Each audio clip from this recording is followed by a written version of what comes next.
Okay, man. How you doing? Great. How are you? Good. Good. So I'm here with Jon Georzten today. John, tell me a bit about you. Oh, I'm getting old. Getting old, yeah. That's a good start, eh? Yeah. No, I grew up on a farm, kind of between Steinbach and Kleefeld area. Okay. Farmed pretty much with my parents as I lived at home. I went to school. I have two older brothers, an older sister, so I'm the youngest.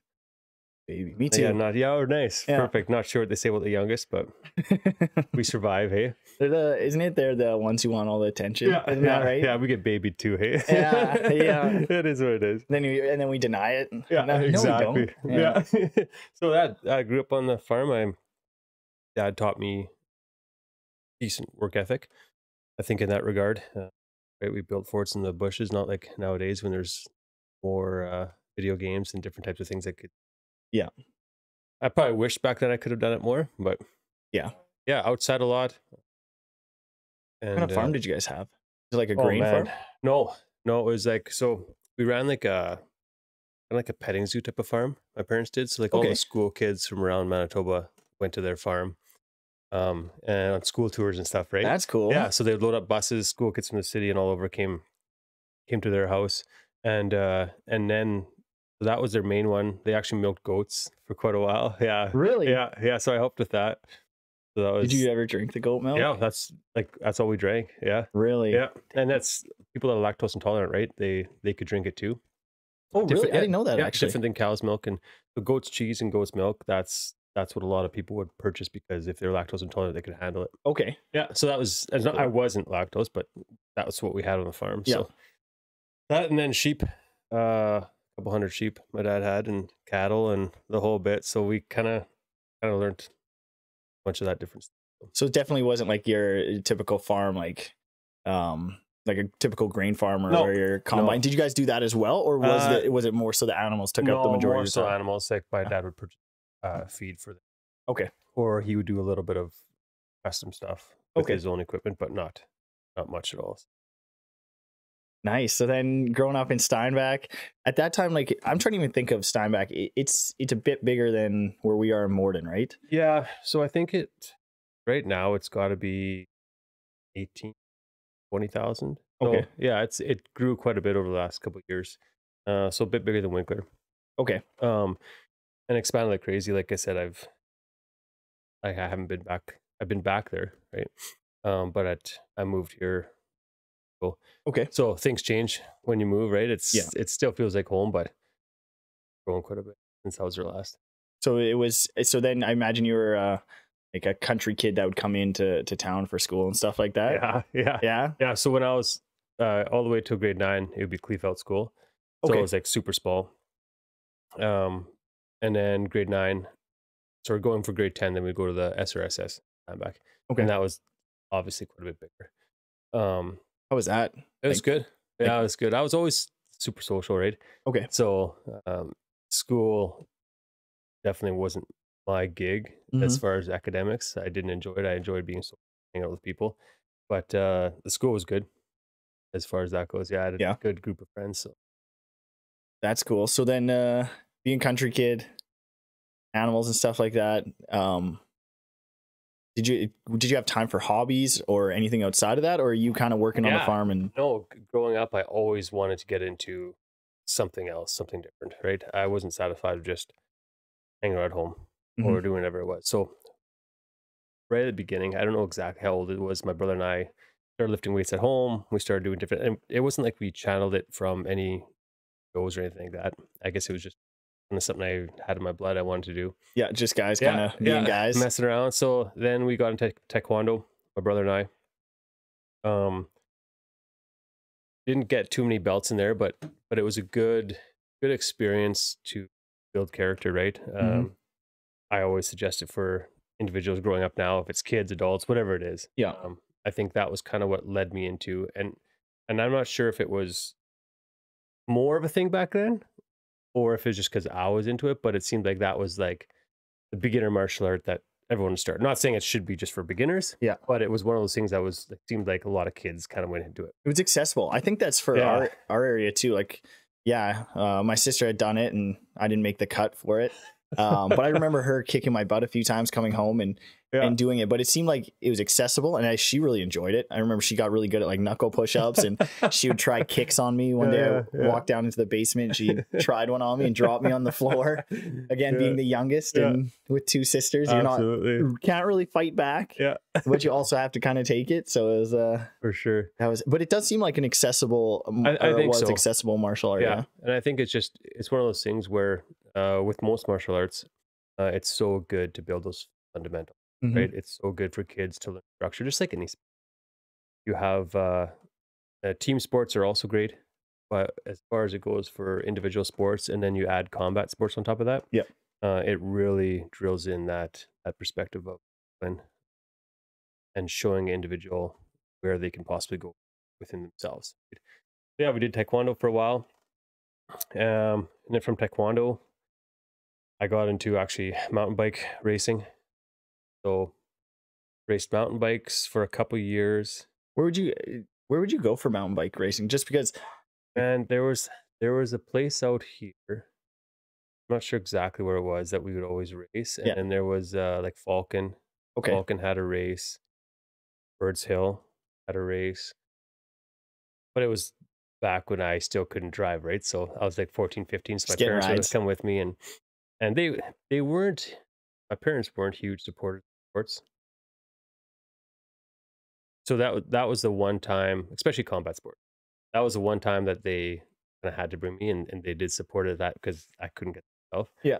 But then after that, moving into my martial arts journey that we'll get into, they didn't really at all. No. And is it just like a kind of a cultural thing, like just the way they grew up type of thing, or were they concerned more for he's gonna get hurt or he's gonna hurt someone? Yeah, probably. And I think my dad made a couple comments here and there of like, what does it do, type of thing. Oh, like really? You get punched in the face. Like, what are you like? So in that aspect, Yeah. But they didn't understand, I don't think, what the point was. Okay. And for I guess them, it was like, I think the purpose-driven life, like what you want to do, where you want to serve, was deep in their roots. But it wasn't that. It wasn't reaching out and doing things like mixed martial arts. Like, especially in those days, or whatever it was. Like, the first UFCs came out on VHS, right? You probably don't even know what VHS is. No, I do. You're too young. I remember the first time I got a DVD, and I was almost in tears because I feel like I would have been too old to be in tears, but I'm going to say I was almost in tears because we were going to get to watch it, but it was close to our bedtime, whatever the movie was. And I thought we still had to rewind it. And my parents are like, no, you can just play it. You don't have to rewind it anymore. Yeah. Okay. Like, so then you didn't know. Yeah. So I remember watching those when they first came out. Yeah. And that was sweet. I didn't watch them at home. Watched them at a friend's house. That was pretty slick. The old Chuck Liddell days, and when it first originated. Yeah. Yeah, it was I don't really remember that. Yeah. I remember hearing like Chuck Liddell's name and like Tito Ortiz and those Royce guys. Gracie, like the first, like that's like way back, right? And he was brutal, right? Oh, like awesome. a lot more brutal. Yeah. There was no weight classes, no gloves, no rule. Like there was few little rules, but nothing like there is now, right? Like it was pretty crazy.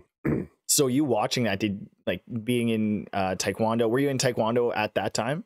Yeah, I was in Taekwondo at that time. I had a couple friends growing up there, and they were also in it. Okay. So we kind of did that stuff. But you would quickly realize like there's more, right? Yeah. So we didn't know any jiu-jitsu, we didn't know any wrestling, we didn't know any of that, and start choking each other out, like doing leg locks and like actually choke each other out to go unconscious and then wake each other up. Like I don't know. That's we're probably bored living in the country, so yeah. But I knew there was more, and that's really what got me to switch from Taekwondo, realizing like I wanted more of a combat sport, whereas Taekwondo is a little bit more based point recognition. I don't know a ton about it. There is contact, obviously, but it's just not quite the same. It's not what I wanted. Okay. Right. So then I got into kickboxing, Muay Thai, because that was in my mind Yeah, like you Yeah, get to punch someone in the face hard, and you get to get punched in the face pretty hard. Yeah. And the kicks and knees, elbows was very interesting because it was more than just, you know, certain things. So like, did you ever get like kicked in the head or an elbow to the head? Because I've you know, playing with friends and stuff like that, you throw boxing gloves, you beat the crap out of each other, but it's a different game when you have like a leg kick or yeah, an elbow or something like that. Yeah, leg kicks. Obviously, I got leg kick a lot. Head kicks in training and stuff. You once in a while. Okay. In competition, I never did get kicked in the head. That's nice. That's nice. But the damage still comes. Like Yeah. I had my first fight actually in Saskatchewan was against a guy. He had like a long mixed martial arts record, and I going into that, it's something that sounds silly now, but like we would grow up, we'd be tough. Yeah. I always thought I was a tough kid, fighting my brothers. My friends and I weren't partying. I stayed away from drinking, so it's still a teenager. Yeah. So we still did get into it, but we would go for walks, and then there would be people downtown that would want to fight, and my buddies would antagonize them, and then they would turn around and look at me and be like, "You're I don't like, you know." And it's one of those things where you fight on the street, fight someone drunk, or you're intoxicated. It's one of the dumbest things. And now knowing how to fight and knowing what consequences there can be, like, don't do it. Yeah. No one should be doing it. And you always hear guys like, oh, you know, this guy knocked out so many people in the bar, like he's an awesome fighter. Like, well, like it's a bar fight. Like, yeah, of course. Everyone's intoxicated. You're intoxicated. It's so doing that, I thought I was great because you would fight people that didn't obviously know how to fight. Yeah. So yeah, in the bar, on the street, whatever it was. And so now going back to this first fight, where I fought a mixed martial artist in kickboxing rules, it was a totally different world. I got woken up like in the best and worst way. Okay. So 3 rounds, and I think a big problem was that I haven't been knocked out. I don't get knocked out easy, I'm guessing, and I got a lot of head damage in that fight. So were you nervous going in? Just something like that? Like I would be shit my pants. Oh yeah, no. Combat sports, and it's funny because my wife's now into jiu-jitsu with me. Okay. And she fought her first tournament, and she's done sports her whole life, but it's team sports. Yeah. And she's naturally athletic. She's a getter, right? But she was like a totally different level of nervousness. Yeah. Like nauseous, emotional. And I'm like, yeah, it is something, if you've never done it, where an individual, you go up against another individual, you stand up, and it's like, okay, right now we're going to find out who's legit the tougher individual. Yeah. There's no hiding. There's no hiding. It's like all eyes are on you. Yeah. Yeah. It's old school, right? So yeah, absolutely. I think there's a good part of that. You should be nervous. You should be afraid. Because then you don't, like, you need to take it seriously, right? Yeah. And that's what I was curious of, kind of you going in there from having the fights with the brothers and stuff like that. I'm curious if that helped the nerves, and maybe looking back, you can't really say, but yeah, if it helped the nerves or it didn't.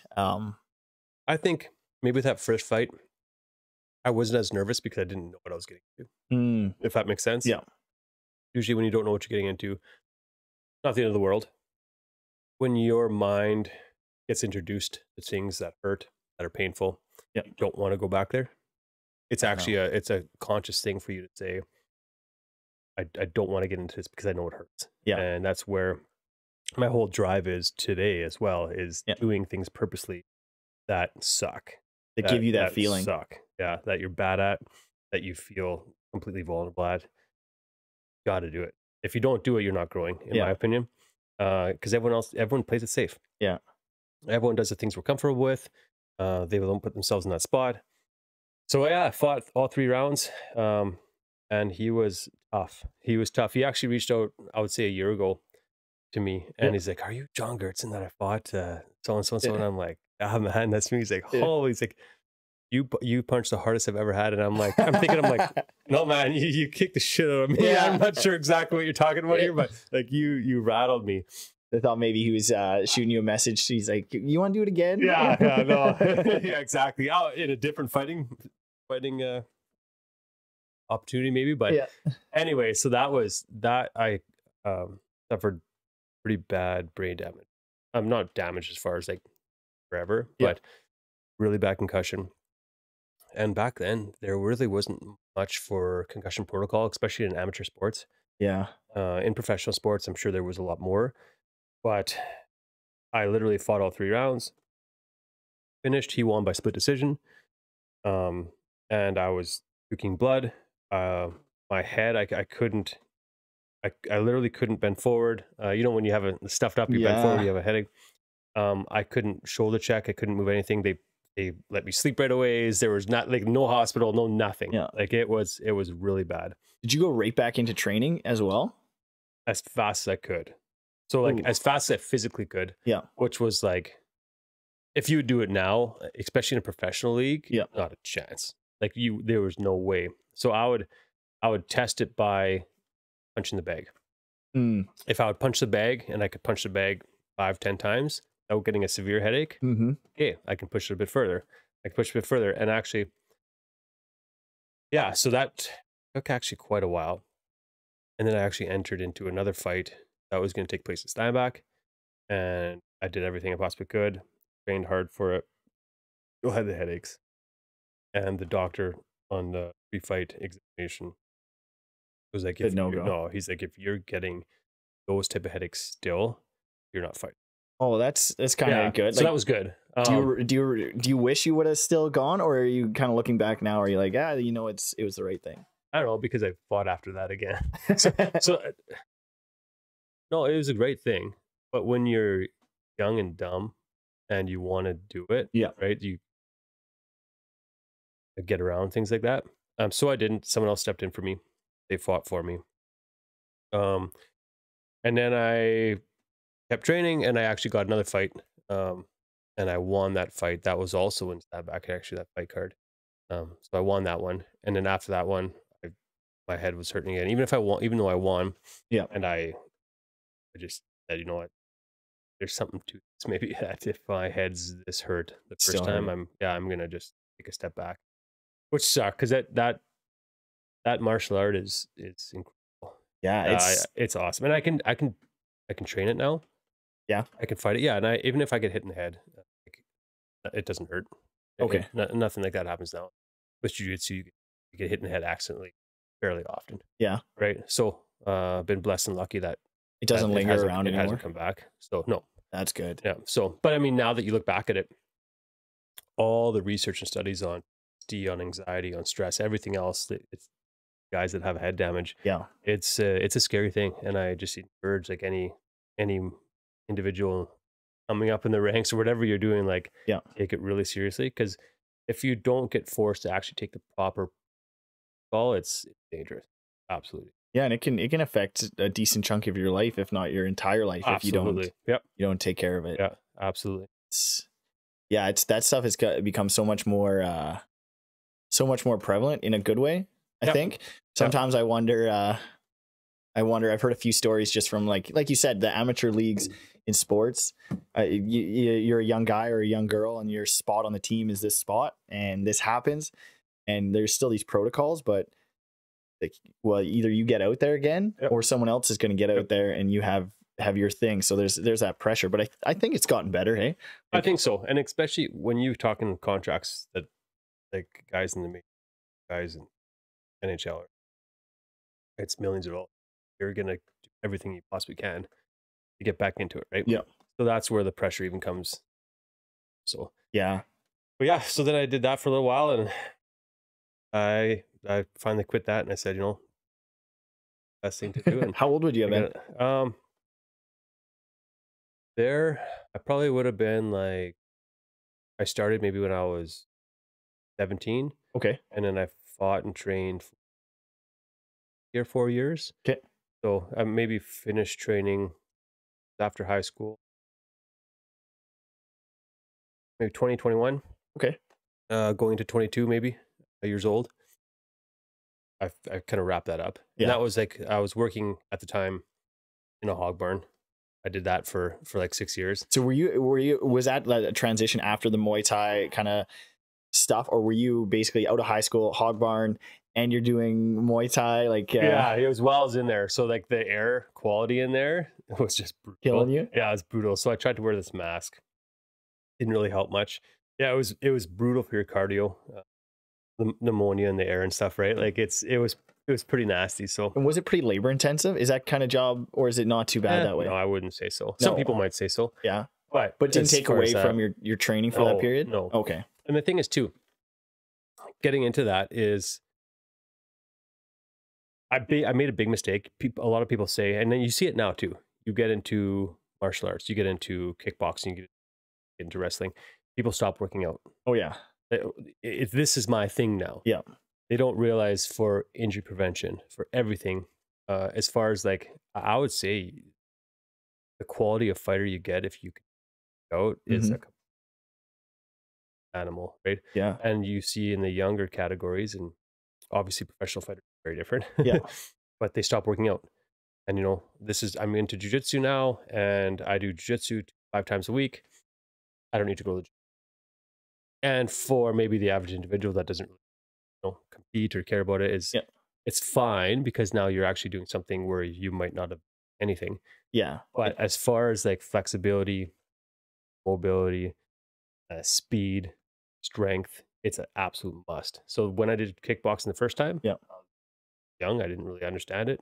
I did push-ups here and there while we trained. Yeah. But I didn't have a physical gym routine. And now with what you're doing now, do you combine that with the strength side? Do you see that those two kind of tying together now? 100%. Yeah. Yeah, 100%. Like it's and that was where like after kickboxing, I kind of got more into the bodybuilding realm, right? Okay. That's where I kind of fell into the muscle. Yeah. Let's try to get as big as we possibly can. I didn't know I wanted to compete, but at the time, once again, it was not compete. This isn't Like in healthy for you. bodybuilding Yeah. again. Okay.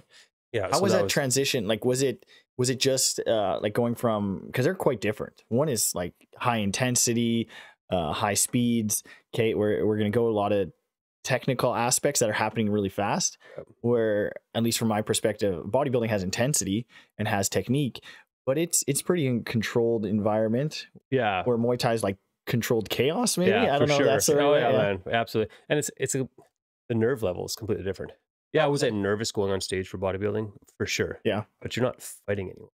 Yeah. Like you're in front of a crowd, but once you fight someone, there's consequence. Yeah, and there's not much really after that's the same type of nerve level. So yeah. it was good. Like you still get nervous, yeah, because you're still competing, but it was nothing like that. Yeah, that's what I say about like podcasts too. There's nothing that compares to it. Yeah, exactly, right? It's comparable. This mic, I can hide behind this mic fairly well. Yeah.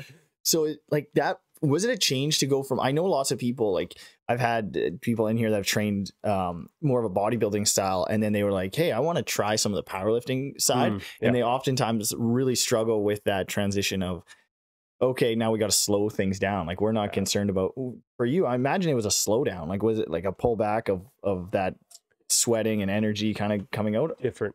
Yeah. Yeah, different. I don't think that word applies to my work ethic. Okay. At least with the things that I love doing. Yeah. So bodybuilding, it's not like I went into it, didn't sweat as hard, didn't train as hard. It was 100%. You just took that same intensity and 100%. just applied it here. Yeah, and that's, it's a good thing, but it's also detrimental. Right? Yeah. Be bad on relationships, on all sorts of different, because when I get into something, I get into it. Yeah. Like, I'm not going to do something and be mediocre at it, in my mind at least, right? There's still obviously people that are way better. Yeah. But no, I went 100%. I trained as hard as I possibly could. I ate properly. And for the first while, I didn't really know what it was as far as like nutrition wise. Yeah. It was more like, all these cool supplements, everything else. Work hard at the gym, pump iron. And then once you started getting into bodybuilding space, I hired like Darren Mailing from Freak Fitness. Okay. Yeah. So you had a coach that was kind of helping along. Yeah, I had a coach, and then it got serious. And that was, I always trained hard, but then it was like different. Yeah. And that was, that was a transition. Like I was a cop already by then. Okay. So then that was a big transition from, I was in Steinbach. I worked as a police officer in St. Anne, Okay. actually for my first 4 years. Loved working out the whole time. Didn't do bodybuilding. My family at the time wasn't supportive. Moved out here. Ended up getting a job in Morden with the police service here, and still working out. One thing led to another. Ended up actually getting divorced. I had 2 little boys, so I had a 3.5-year-old and a 6-month-old when that happened. Oh, so they were Yeah, young. yeah. So it was very, very challenging time of my life, and it was a very selfish time of my life. And yeah, there was just a lot that I learned then, and that was a start of really learning, you know, what drove me, Yeah. what made me worse, what made me better, and I masked all that pain from that Yeah. as they moved back to Steinbach, Okay. and I stayed out here. So they still in Steinbach, if you don't know? Yeah. Yeah, they're still in Steinbach now. They go to school there and stuff. Okay. Obviously, we see them. Given them, That's awesome. yeah, the boys and I, and my now wife, Megan. They get along great, and Well, that's cool. It's phenomenal, man. So you don't see that then, though, right? Yeah. You don't see 10 years down the road. You don't see 5 years down the road. See then, and I dealt with all of that bodybuilding, because before then it was like, nope, you're not competing. We don't support you. You're not competing. And when that happened, Yeah. who's going to tell me I can't compete, right? Yeah. So then I went all out. Yeah, you have all that. All of a sudden, the proverbial, this is going to sound bad, but the proverbial leash or chains are off. Yeah. It's go time. What would you, if you were to look back then, because how old would you have been around that time? So then I would say I would have been around 28. Okay. 28-ish. Which is like, that's my age. Yeah. What 27, 28. You're looking back at John at 27, 28, maybe it's even 25, 26, if you could get to that point. Well, would you have told him anything, or would you kind of have said, hey, dude, 100%. Yeah. But it's the path you took. And now sitting here, I've done anything different. You would like to think there's different things, but then would I have my amazing wife that I have now? Yeah. No. And we have a almost 2-year-old daughter. That's where it's like, that's awesome. It's hard to say, would you go back and would you do this again? Would you do it? But dude, yeah, I was extremely selfish. I hurt a lot of people. I was in relationships after that where I was still selfish. I didn't understand the whole concept. It was always, well, if I'm with this person, this is going to be great. Yeah. It's going to be a perfect relationship. And then I'll be like, no, there's something different. There's something, whatever it is. Yeah. And it was me. Like, it's I was forgetting to focus on myself. I was like the bodybuilder. I was, I was this, I was that. Yeah. And realistically, a lot of it was just on me. You don't see that at that age. Yeah. I mean, you obviously a lot more mature than I was at that age. But I don't know. Like there's certain things that I and I'm curious, like that kind of question, especially because you're around the age I am now. I know for me, there's definitely times where I'm selfish and make mistakes. And I oftentimes look back, 5-10 years being like, let's say 18 or 22 and think, man, if I could have said a couple things, or could have, just given a bump in different direction. And then I think now I'm like, well, I can't do that, but I'm 28 now, and 5 years from now and 10 years from now, man, I hope I'm not don't look back and think, man, I was just as stupid at 28 as I was at 18 kind of thing. Well, I think with what you're doing, pushing a limit, and you're wanting to get better in every aspect. That's how I see it, right? Yeah. So for me, then it was, I started the social media platform. Okay. I was. And you're a cop at this time. Yeah, I was a cop at the time. Just when I got divorced, I started developing the first regional tactical team within Manitoba. Okay. So more in Winkler and Altona, I was starting to develop that. That took a ton of my time at work, out of work, bodybuilding, everything into it, from dieting all the time, supplements to the gym for hours, eating in that. So between those two things, my life was that. Yeah. Yeah. And that's really at the time, truthfully, what saved me, like was not being able to focus on certain things. Yeah. Should I have maybe done counseling? Yeah. There's probably good routes to take. Yeah. I didn't. I chose a gym. I chose a tag team. I chose the guys I was close with. And even with that, like, I thought I was a good leader. Yeah. I thought I was a good individual.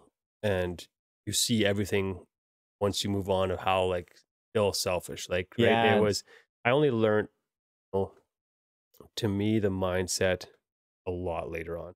Yeah. Through things that happened that we'll get into yet Yeah. throughout my life that have really changed my outlook on things. But yeah, the bodybuilding was it. Did you feel in that circumstance at that, at that age, and you're doing all this stuff, you had all this kind of stuff going on around you, and obviously you feel like, hey, in that process I neglected this, but I did focus on this, there's some good, some bad. Did you ever have the feeling of, hey, I'm working my butt off, like I'm doing my best, but sometimes it wasn't the best, like it wasn't your best on the right thing in that time? Yeah. Just because you seem like the guy who has a competitive nature, drive. So it's like you said, you go heavy into different things.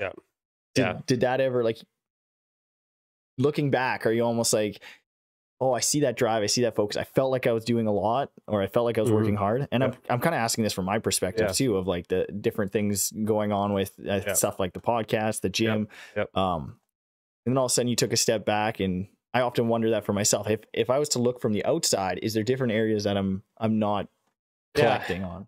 I think so. And the more you do, the more you learn, the more you affect people. Yeah. You're going to see obviously different avenues you can go down. For me, I was concerned about, I wanted to build a brand. It was when the Instagram was really kicking off, right? Okay. I had an open profile. I didn't have a crazy amount of followers, but whatever is 1,500 to 2,000 followers. It's good. Yeah. Especially at the time. Yeah. And it was like, I had a mix of like some tack stuff on there, some shooting stuff. And so there was a mix of that with like this fit cop type of thing, right? And this bodybuilder.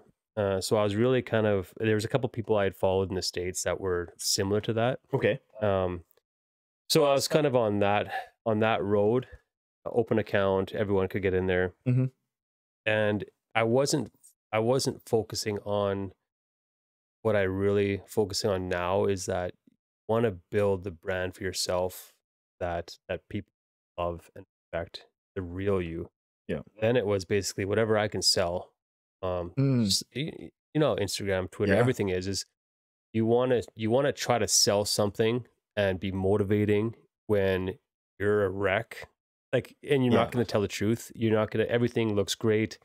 This is where it is. Because these people don't truly know my life. They know my Instagram, right?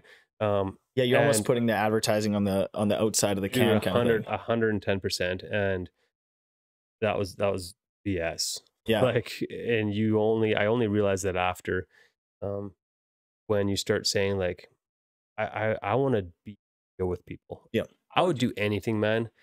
I would do anything to make people happy. Okay. And it's one of the worst things you could possibly do.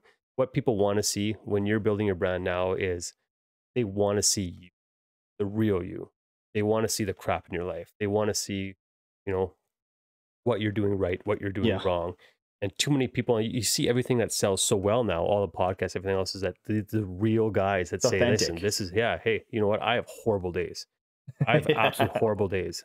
My family life, this is what's happening here. This is, I've got tragedy in my family. I've got this. But at the same time, let's push forward. Let's work. Let's help each other. Yeah. That's real. Right. And that was the furthest thing that I had back then. Do you think the difference would be, the building like of the brand, as much as now it's the building of the community around the brand, where like maybe, and I was fairly young when Instagram kind of really built up or really started to. And so I was more of an observer, I would say, than a participant at that time. And it was a lot of like, advertising on the side of a package where you didn't really even ask any questions because nobody knew necessarily what to do. Where now, like you said, you share these vulnerabilities, or the authentic side of you, and the people that follow you, almost you go through it together a little bit at times. I think if it's done right. Absolutely. I would rather, now where I'm sitting, I would rather have 10 people that are close to me and understand, and you push forward because you can be unstoppable compared to even 2 people. Yeah. Compared to all these people that follow you. Like, follow you for what? Yeah. What are you giving them, right? If you can produce something great Mhm. and real quality, awesome. But if you're doing it to get followers and likes, man, I remember looking at my Instagram and being like, oh, there's only 240 likes on there, or there's Yeah. only 100. And it would bother me. Like, it Yeah. would actually bother me because, like, what am I doing wrong? Yeah. What did I do? Who is that? Like, do I not look good in here? Do I not present something? And it's just like, it was, thinking back now, it's so absolutely ridiculous. Yeah. But we all fall into that trap. And it's not hard to either. Like, Oh, it's man. not, I know for me, like, starting a lot of this stuff, it's, you look at it and it's an instant feedback. You get, the Yep. good and the bad, but even from the business perspective and trying to create something good, Yep. that's instant feedback in your brain, whether it's true or not. Yeah. It's telling you it's true. The views went down, or the followers, subscribers. Yep. Okay, I must be doing a bad job. Yep. Or vice versa, I must be doing a good job, which maybe even sometimes ends up being worse when you start to get that. Oh, look at this one did good. Look, Oh, absolutely. And it all depends, right? But and I know if you're building a business and a brand, it's important to have it out there and have people want to see what you do. Yeah. But I feel like people leave what they truly feel and want to do to chase that, and then it goes backwards.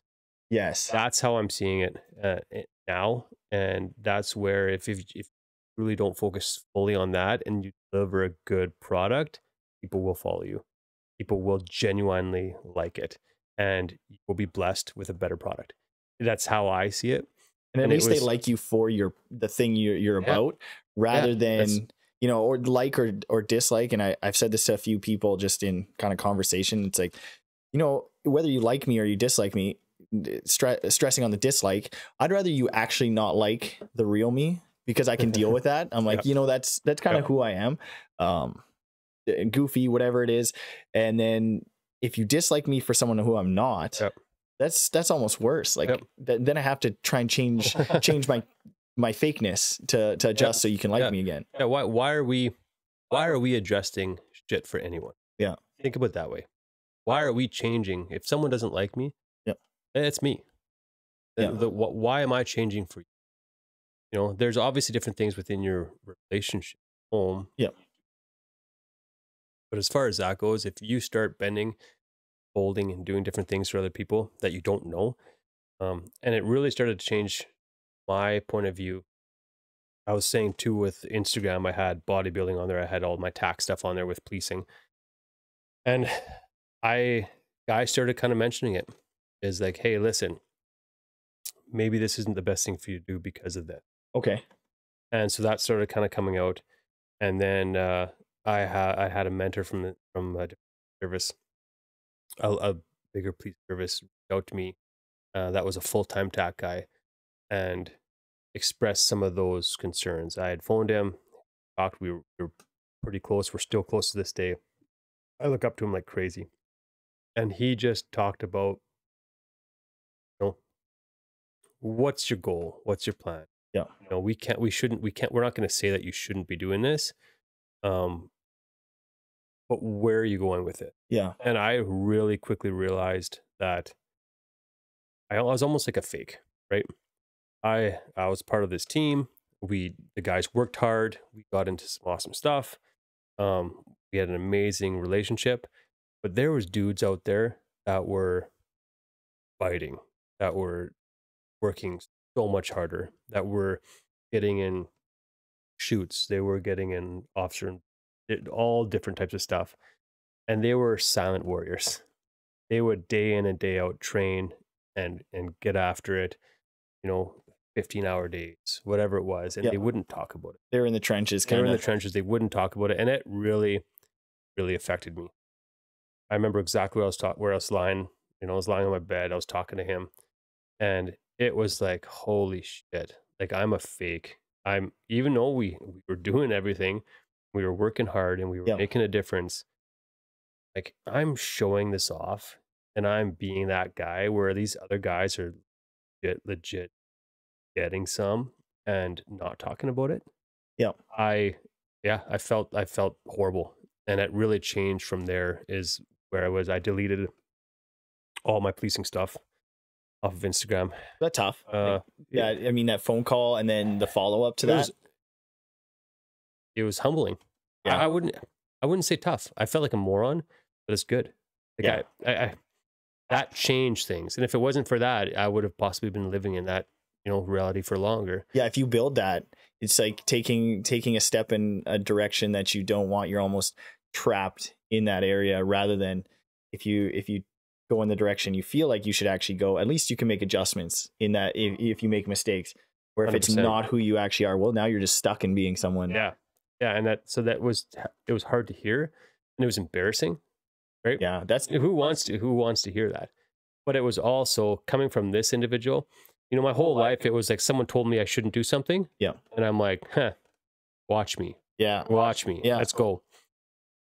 This was completely different. He didn't tell me I shouldn't do something, but he was someone I really looked up to and respected doing the same thing. Yeah. And I totally understand. So that really changed my focus as far as that goes. And I took all that stuff off there. I At that time, I don't think I didn't block everyone off of my Instagram yet that I didn't know, Okay. but I started with taking all the policing stuff off there. That was a big change that I made. Kind of filtering it out. Yeah. What Yeah. was I'm curious, what was more humbling? The loss in Muay Thai, something like that, or that situation with the policing stuff? For you looking back with it, I'm just curious. I feel like I kind of know what your answer is going to be, Yeah, but I don't. To me, it was affecting other people. That is, it made me feel, and it changed me the most because my loss in Muay Thai, that's me. yeah, That's me. I didn't affect anyone else by losing. That was me. This, I felt like I did a disservice to so many people. That was way more humbling, more painful, and if you yeah, in an aspect, that was something that I definitely took to heart, and it changed the direction of my life in a lot of ways. Think differently, yeah, to think differently, and I think it's important to build your brand, but in that aspect, that wasn't what I wanted to do, and I didn't purposely want to, hurt those people. yeah. So that was by far, as far as learning, as far as being humbled, by far the one that That's absolutely, wow. yeah. With policing and all that stuff, did you kind of just swinging back to when you're younger? You're working at a hog barn. So, and then later on, now you're talking, you're in a tactical force. You have Yeah. a social media account. What all went on before that? Like, what are you Oh doing? man, yeah. There was a lot. So it was as far as that. When I went into that, then I was also kind of developing and getting into training the use of force for our service. Okay. And so that all started going as far as training use of force, taser, all the other options, right? Yeah. Firearms. So that was really, and it still is today, my thing that I enjoy doing. The tactical side the of it. tactical stuff, obviously with the TAC team is, and then the training the use of force stuff is my passion. So were you like, once you entered the kind of the police force stuff, or maybe even before that, were you already interested in that tactical, or where did you start in kind of the police stuff and then build into it, or was it kind of just a natural? Yeah, and like, it was my dream to always be a part of that. Like I always Yeah. wanted to be a cop. I remember when I was younger, I would see the police lights and I'd be like, where are they going? What are they doing? Like I want to be part of that, right? Like Yeah. I was super, super curious. So I started from a younger age being like, that's what I want. Yeah. I want to do. And I didn't know. And then obviously for me, it was like, well, if you do that, who wouldn't want to like kick indoors and be like more elite as far as it goes for that, right? There's Yeah. other members that know a lot more about other stuff than that. But when it comes to that, that was just I want that. Yeah, which kind of goes along with, it seems like, pretty consistent personality trait of 100%. how can I take this, and like you said, I might not be the best, maybe you were going to be, or maybe you are, but how can I get as close as I can to the best? I think you should always try to have that drive. You should always try to be someone that you're proud of, that other people are proud of. And to me, it's just like you can't ever settle. Yeah. Right. Within your relationship, you're make it so that you're obviously into that person, and you'll never say settling because that's the person you choose, and that's amazing. Yeah, you're still building a bigger life 100%, and together. it becomes better and better and better. Yeah. But when it comes to other things, I would say if you're not moving forward, you're moving backwards. Yeah. In my opinion. Well, the So when world's still going. If you're staying yeah, still, the world is still moving. yeah. Relentless. If a good saying was that you're living, you're affecting other people's lives. If you're not teaching, if you're not learning, if you're not putting yourself in those vulnerable spots, that you're dying. And that, to me, it's not living at all. So for as far as attack thing, I always wanted to be a attack guy, and there was, so I got on with Morden. There was nothing like that out here. Okay. There was nothing like that out here. So what's in your head is, well, if there's nothing like that out here, then got to be developed. Yeah. So then I found a way to do it, and I developed it because I wanted it. So you were kind of creating this thing. I did. Yeah. That was That's cool. It for years. I would say a year and a half. It was pretty much what I did, is day in, day out, build this. It's like building a company and trying to convince 3 different chiefs of police why we should have this, and all the logistics, all the training, all the equipment.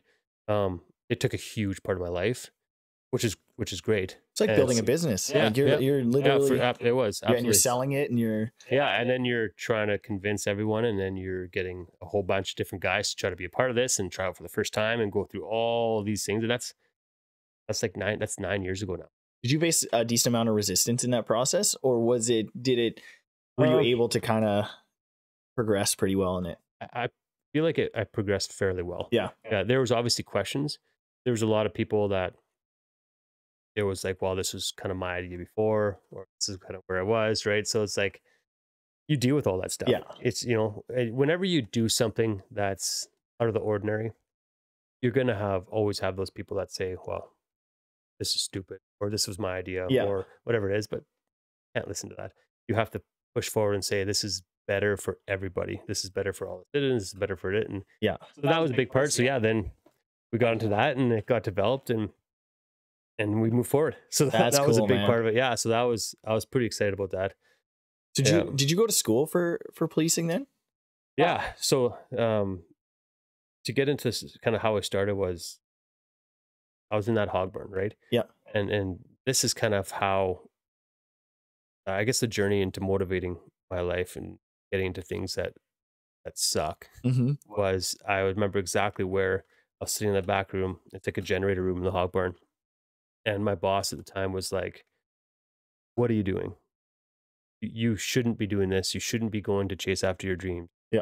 I have this great job for you. Whatever I was making back then, 40 grand. I'm not sure exactly what it is. Yeah. I'm sure at that age, 35, and it was like, I'm rich. Yeah, right? He was saying the same thing. Like, you've got to stay here because eventually you're going to run this whole barn. Yep. You're going to do this and this. And it was like, the more I grew up, the more I see is like, he was seeing here.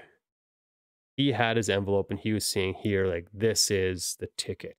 Whereas you can never have that ceiling.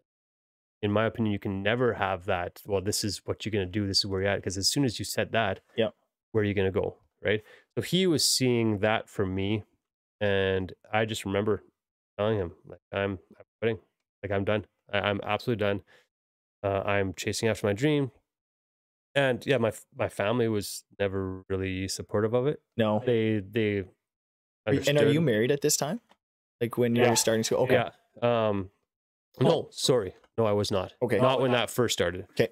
And then, I had a girlfriend at the time, and she was very supportive. Yeah. But I dropped everything. I went to Northwest Law Enforcement Academy. So it's like basically like you're not hired as a cop. It's like kind of like a university or college that you do for 6 or 7 months to get you kind of ready for it, right? Okay. And same as like ACC in Brandon type of thing. Kind of gets you prepared, so it's easier to jump into it later on. It's like going to university. It's taking like law courses, whatever it is. But it was really focused on getting yourself ready for that and having it on your application so that you can get the job better. So I moved back home at my parents' house. I drove into Winnipeg every single day, and it was a different world. Like, growing up in school, academics. I didn't enjoy it. I struggled with it all the time. I had to study a lot harder than other people to get passing grades, Yeah. not only. And I really learned a lot of things as far as when I went there. Yeah, someone else had to study for an hour. I studied for 2 or 3 hours, and I got actually surprisingly good marks there because I cared. Right? Yeah, So it was your, now you're interested and this is your thing. yeah, Um, yeah, and it's just another thing to drive into a little yeah, bit. yeah. And that changed my focus, right? So Yeah. yeah, so then I went and did that for I think it was like 7 months. And then I went to Victoria Beach for the summer. It was like they have a program there where it's like you're not a cop. Like at the now it's different. They have a different program, so they're fully armed. They're I think they're officers now. Okay. But at the time, it was like you didn't have a gun. You had a uniform, so you're like felt pretty cool. Did you ever get flack? Like, did anybody ever challenge you? Kind of like the mall Kind security of. guard? Yeah, where they're kind like, of. Yeah, it was a little bit like that. Yeah. Yeah, and we'd have like you'd have like a bike unit, so you'd be wearing shorts, and it was hilarious, man. Was it good though? Like, did you enjoy It was it? awesome time. Yeah. Oh man, it was great. We had a really good boss at the time.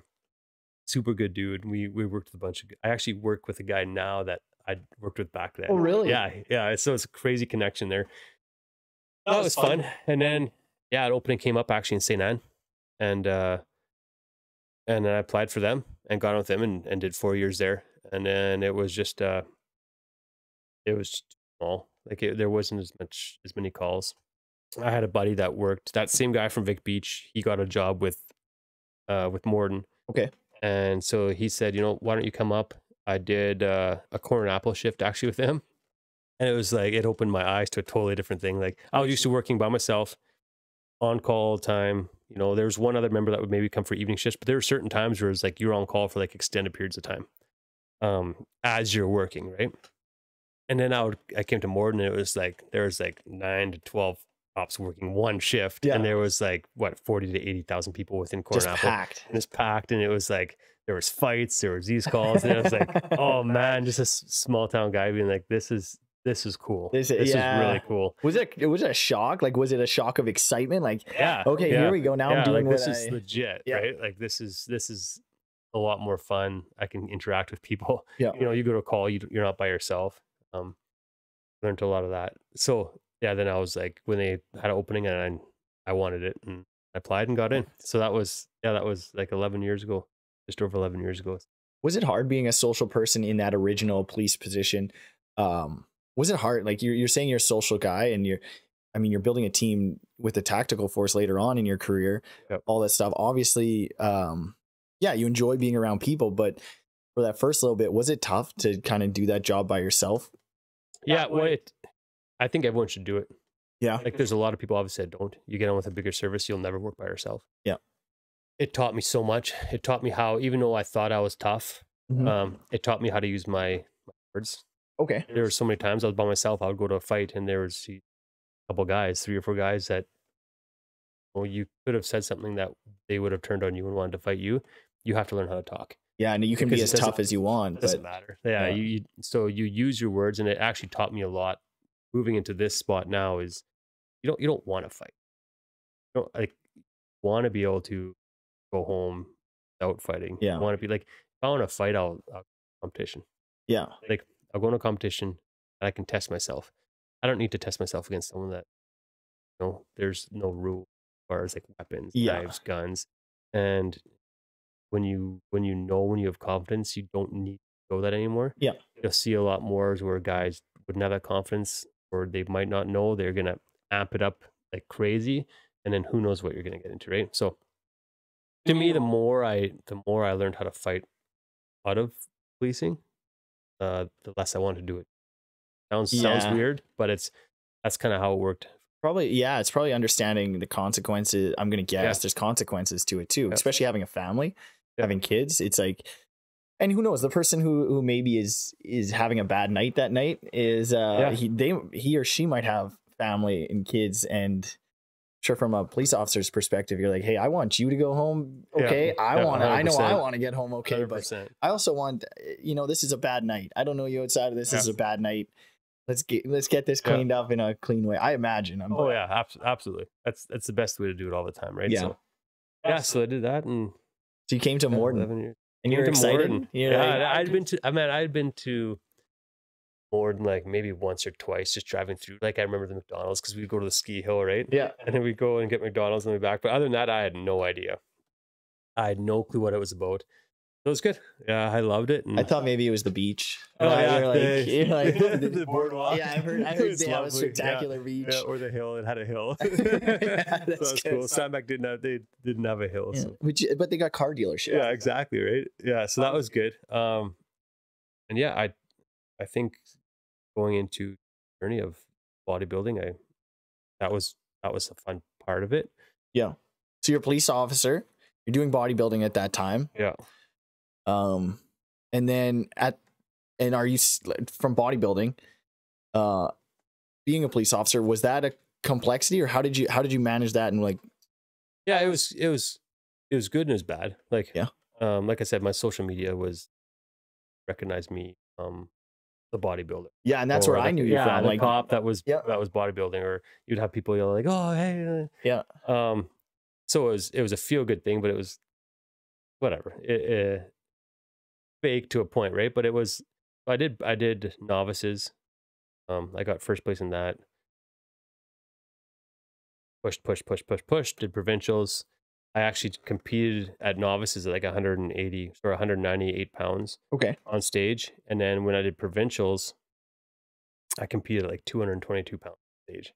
Ooh. Yeah, so it was a huge difference, and I wanted to do that because at the time, and he's still one of my best buddies now, is he was competing as well. So then I got to go on stage with him, and it was like one of the best experiences to be up there. That's cool. On stage with him. So that was really cool. Push the limits as far as like weight for leanness goes. 220 being on stage. Yeah, it was cool, but it was heavy for me, right? Like I was 6 feet tall. And it was it was good though. Like I ended up getting third place. And so you won first? I won first in novice and then third place in provincials. Which is pretty dang good. Yeah, no, it was still great. Like I was happy with it. Yeah.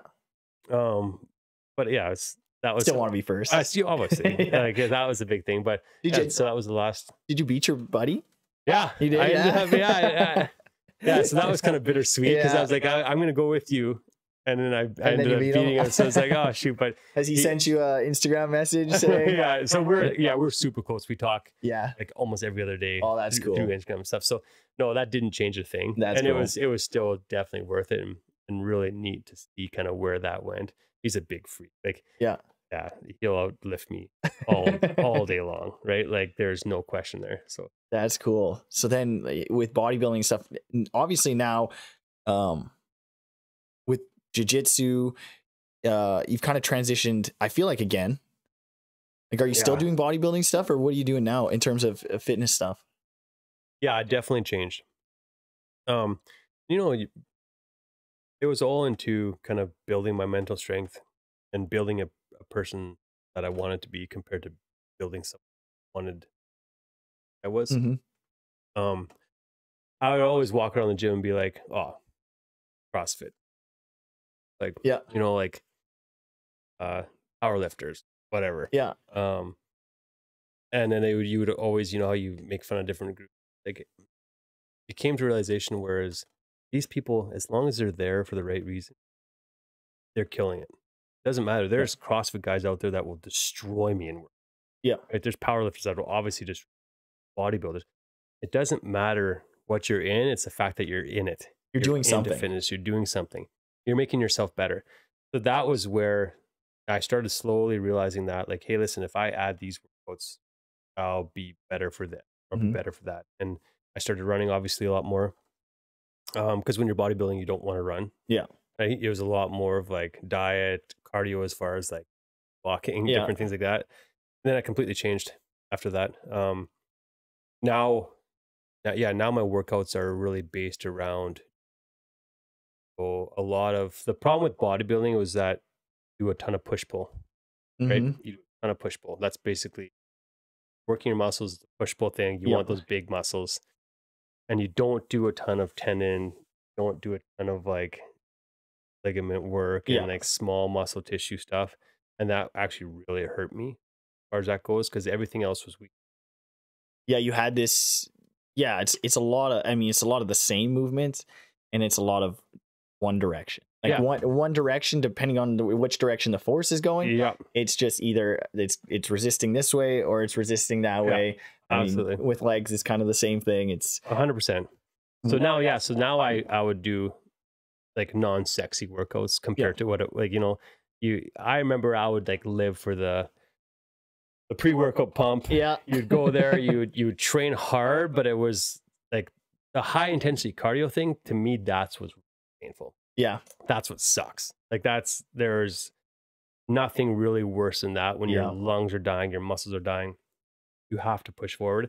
So before that, it was more like, I'll take my pre-workout, I'll go and pump my muscles up, but like you can flex in the mirror and you can feel good about it. Yep. Whereas now it's changed. Pre-workout's still great. And it's oh, you're telling me that? Yeah, I know. It's funny because my wife always gives me crap and it's like, she'll take it and be like, this does nothing for you. I don't know. It's all in your head. And I'm like, no, this is the best thing ever. Yeah. So it's funny how you kind of get dependent on that stuff. And I think, you know, like we talked to, is that it's more of that thing that you go through. Yeah. You make yourself a pre-workout, you go from there, and then you get your gym clothes, you get your gym clothes, you get your pump up. Yeah. So yeah, that was more so kind of what it is. Yeah. I'm also a strong believer now in if something that you're taking makes you feel better or you're comfortable taking it, whatever it is, whatever you love or you think you need, cut it out. You know, going through different steps in my life is like, if you think you need something, remove it, see how it really feels, right? I just think same thing as taking, if you have an easy path here or a hard path here, take the hard path. Because that's going to build your character, you know, it's going to build who you are. And that's, you know, kind of where it's been the last, I would say 5 years of my life, is really now focusing on mental health and really trying to make a difference on people that I wouldn't have made a difference in. You know, building my brand, not so much as far as like a business, but like, what do I want? Yeah. Whereas before it was like, I'll tell you whatever I want because I want you to like me. But now I'll tell you what I feel, and the truth is I want you to respect me, right? You might not like me, but you'll respect someone that tells you the truth. Respect a good leader. You might not like them at times, but that's where that respect is crucial for me.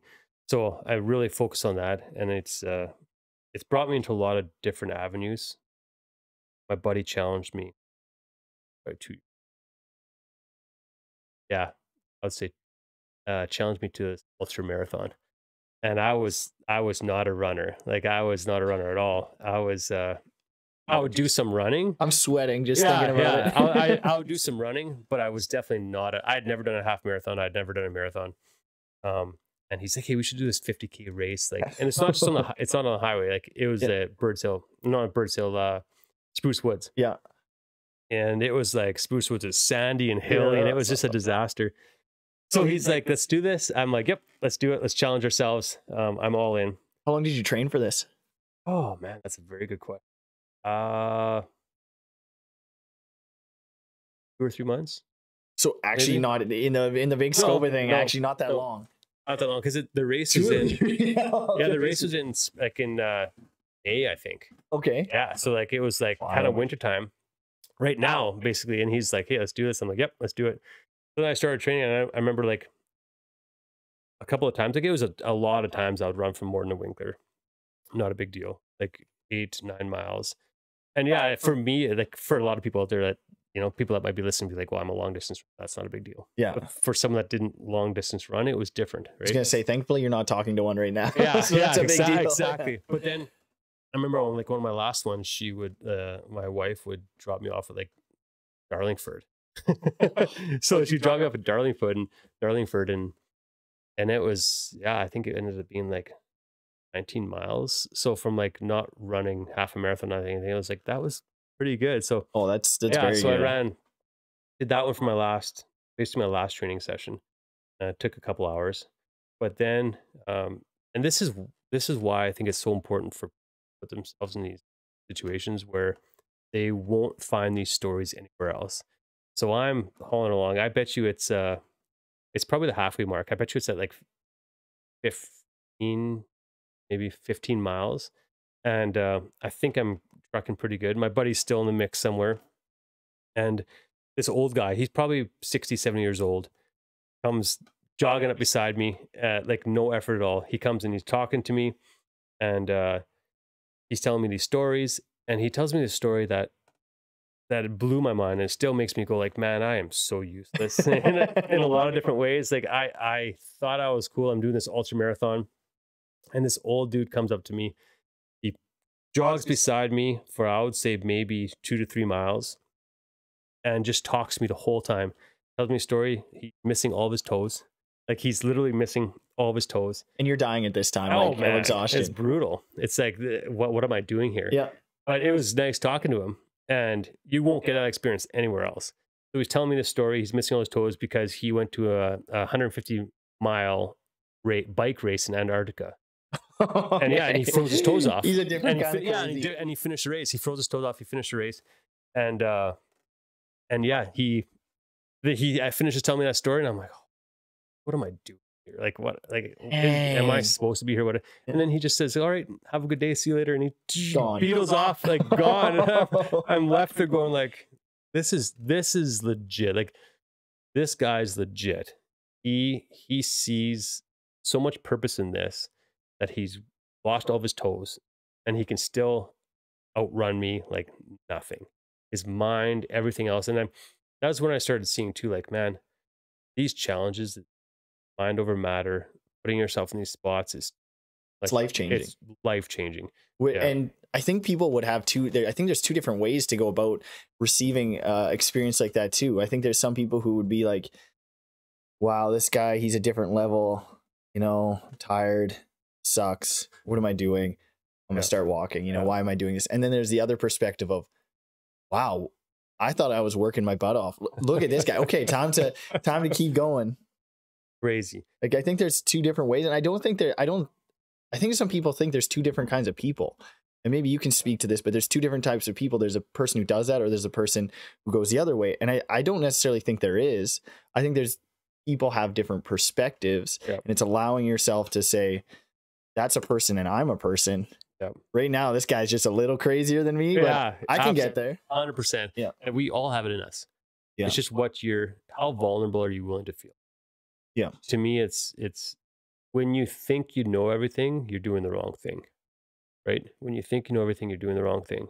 You need to take yourself away from that situation, yourself in a spot where you are the one learning.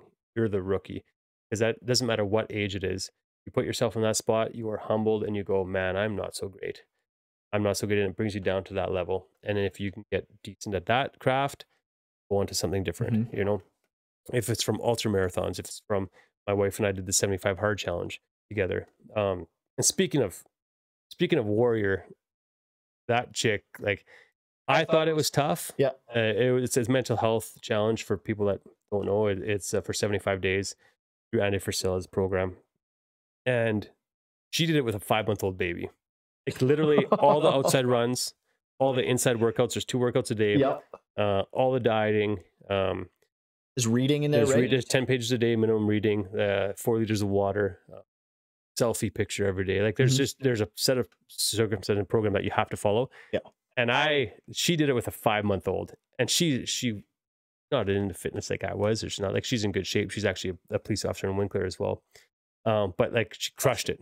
And it was like, man, like, that's so crazy. Because to think that if I would have done this with a 5-month-old, like, God, and she gave birth to this 5-month-old, not only that, right? And she killed it. So you're almost ready to go outside and freeze your toes off just so you can. Yeah, exactly. So I can be somewhat cool. But no, so that was really neat. To do that with her was awesome. And it's just that journey of mental strength, and being prepared for that. Yeah, really, has led me to kind of where I am today. I think that's important. Well, it seems like even the things you were saying in there that I'm picking up for myself a little bit selfishly. You talk about, you kind of started with, I went to, I did this, and I didn't feel like I was honest. I didn't feel like I was a good leader. And then you almost got shown leadership. It seems like in a scenario where you looked up to leadership and you're like, hey, that's kind of the thing. I could use more of that. And then now it's like, hey, now you're developing leadership characteristics. And then at the same time, there's that position where you're like, hey, I'm pretending. You're telling the story of like, I feel like I'm pretending to do this thing. Yep. And then now you've almost transitioned into, you know what, I don't need to pretend anymore. I'm going to do that thing. So it's like from my perspective, just listening to these stories, it's almost like you've had this setup, like a little bit of an experience, and then an idea of, hey, I'm gonna adjust that experience because this is who I want to be, kind of thing. Yeah. And from my perspective, like what I knew of you beforehand is, first of all, I knew you from when I think I was like 18 or something like that, walking into a bar and someone saying, because me and my buddies had worked out at that time, and my buddy saying, look at that dude over there. He's one of that, I think a new cop in town or whatever. Look at how big he is. And you could just see, I think you're in a flannel, and then just these broad shoulders or whatever. And I'm sitting there like, holy smokes, that's a big guy. And then I think he had said something like, you should go like bug him or something like that. And I was like, no. So I knew you there. And then also being in a small town, of course, you hear things. And so the other perspective from you was, okay, this guy he's bodybuilding. He's a big guy. He's a cop. And of course, with the good comes the bad. And so the only other thing I knew, okay, he's divorced. He had this experience. He had that experience, which later on, after meeting you, talking to you, was quite a bit different. Not that the things I'd heard were necessarily negative, but you develop a perception in a small town, which the older I've gotten, the more I've been like, everyone's got their shit. And if someone can't come back from it, or you don't think someone can come back from something, you got to maybe do a little bit of self-reflecting. I love hearing that. Yeah. It's you know that people are saying stuff like that, right? Yeah. Like but when you hear it, you go, man, like, does that affect you at that hurts, time? Yeah. Oh man, like I knew I did a lot of stupid. I knew I wasn't, in a lot of ways, I definitely wasn't a faithful friend. I wasn't within my relationship, and I wasn't the best partner. I was selfish. And you know that there's going to be all sorts of shit talking about, he did this or did that. And that's reality of it. And if you hide behind that and say, no, this is not who I was, but if you own it and you say, yeah, this is where it is, this is what's at, and you give yourself a chance to grow and get out of that, you can really show people. I'm sitting here today with you talking about it. And, if you don't give other people the chance to see kind of what your really is, and not hide behind those mistakes, be open about it, be honest with it, about how selfish you are, it won't get better. And now he's sitting here today, I can say, right? Like, which is, that was me. And I've moved on. I've changed a lot of things. And it's from, like, I think there's guys, you're in your late 30s. I think there's guys in their I'm just going to speak from a guy's perspective, 50s and 60s, who maybe they've gone through some of these experiences. Maybe they're going to go through some of these experiences, who, again, they're not a different human being from you, who maybe still haven't learned, or maybe don't even have. You're sitting in a chair talking to me in front of a camera, being recorded on a microphone. Don't necessarily have the humbleness or the I don't know, perspective to speak on these things that are tough things in life, and that are real things that people go through, whether it's exactly what you went through or the exact your exact experience. Sometimes it gets pushed under the rug, simply never gets dealt with, or they're scared that anybody will hear it for fear that I don't know what's the judgment. Where me sitting here, I'm like, holy shit, like shit happens, but it's one thing, it's being vulnerable, right? Well, one of the hardest things is to understand and to be willing to say, I'm gonna have no ego right now. I'm vulnerable. I'm gonna be able to tell people kind of how it is, this or things the wrong way. That's the hard path, right? So that's been really a change in my journey, is the ability to fit that and show that. And in the end, it actually builds you stronger towards the other path, because it gives you a lot of confidence in different ways. And when you are okay to admit that you're wrong, you did the wrong thing where you're at, then it changes a lot of perspectives. Yeah. So yeah, and it's, there's obviously been things within our family. Um, I know you talked before too on how, different calls within policing has changed me, or if there's anything that kind of affected me in certain ways. Yeah. And you don't realize it, right? I had my two boys. There was years between. I met my wife now, and we have this little one. Yeah. And between there, before we had our little girl, I went to a baby death within work, and you deal with it. You get emotional, get connected, but at the same time, you can't get too connected because you don't go to these notifications, go to these horrible calls with people. Yeah. You have to show emotion, Mhm. you have to show that you care, but at the same time, if you take every single one of those calls home with you, it ends up killing you, right? Yeah. So, but I didn't realize how much of a factor that would have on me. And then we had our own. It was literally every single morning for like the first year, or at night, I would wake up and I would be like, I'm gonna wait here, and my wife's gonna go check on the little one, and I'm gonna hear her scream because she's not breathing. You're just waiting for the ball to Every drop. single morning. Because it was that experience of like, this is possible. This can happen. And it was like over and over and over again. And because it was like within that first year with SIDS, with baby deaths, whatever, Yeah. that's the most chance of it. So that was a huge struggle. And I didn't really connect that with calls until I had another little one. And that really connected. Yeah. Big time there. I very much have wondered about that. I know myself being a less emotionally stable individual for the most part, having, yeah, it's something I've oftentimes wondered about. I mean, growing up for me, it was things like, the news would affect me. That stuff would affect me. And I oftentimes would have empathy or sympathy for, I don't know which one you'd use in this scenario, but for police officers, because I was oftentimes curious. I'm like, how do you deal with, and maybe it was a shock for you, or how do you deal with the emotional side? Because I think people think that you drive around, or not you in particular, but a police officer drives around, waits for someone to blow a stop sign, waits for someone to do a U-turn in the wrong spot, and then hands them out a ticket. And I think that's their perception. But from my experience, you guys show up to other places too. And not from my experience. I don't know how, like, emotionally, how do you deal with that? Yeah. And then that's a good question, right? And there's a lot of people that deal with it better than others. There's a lot of mental health issues, obviously, within different individuals. But the fact is that, you have to find that happy medium balance between being able to deal with it, being able to be emotional about it, and then detaching from it, right? Yeah.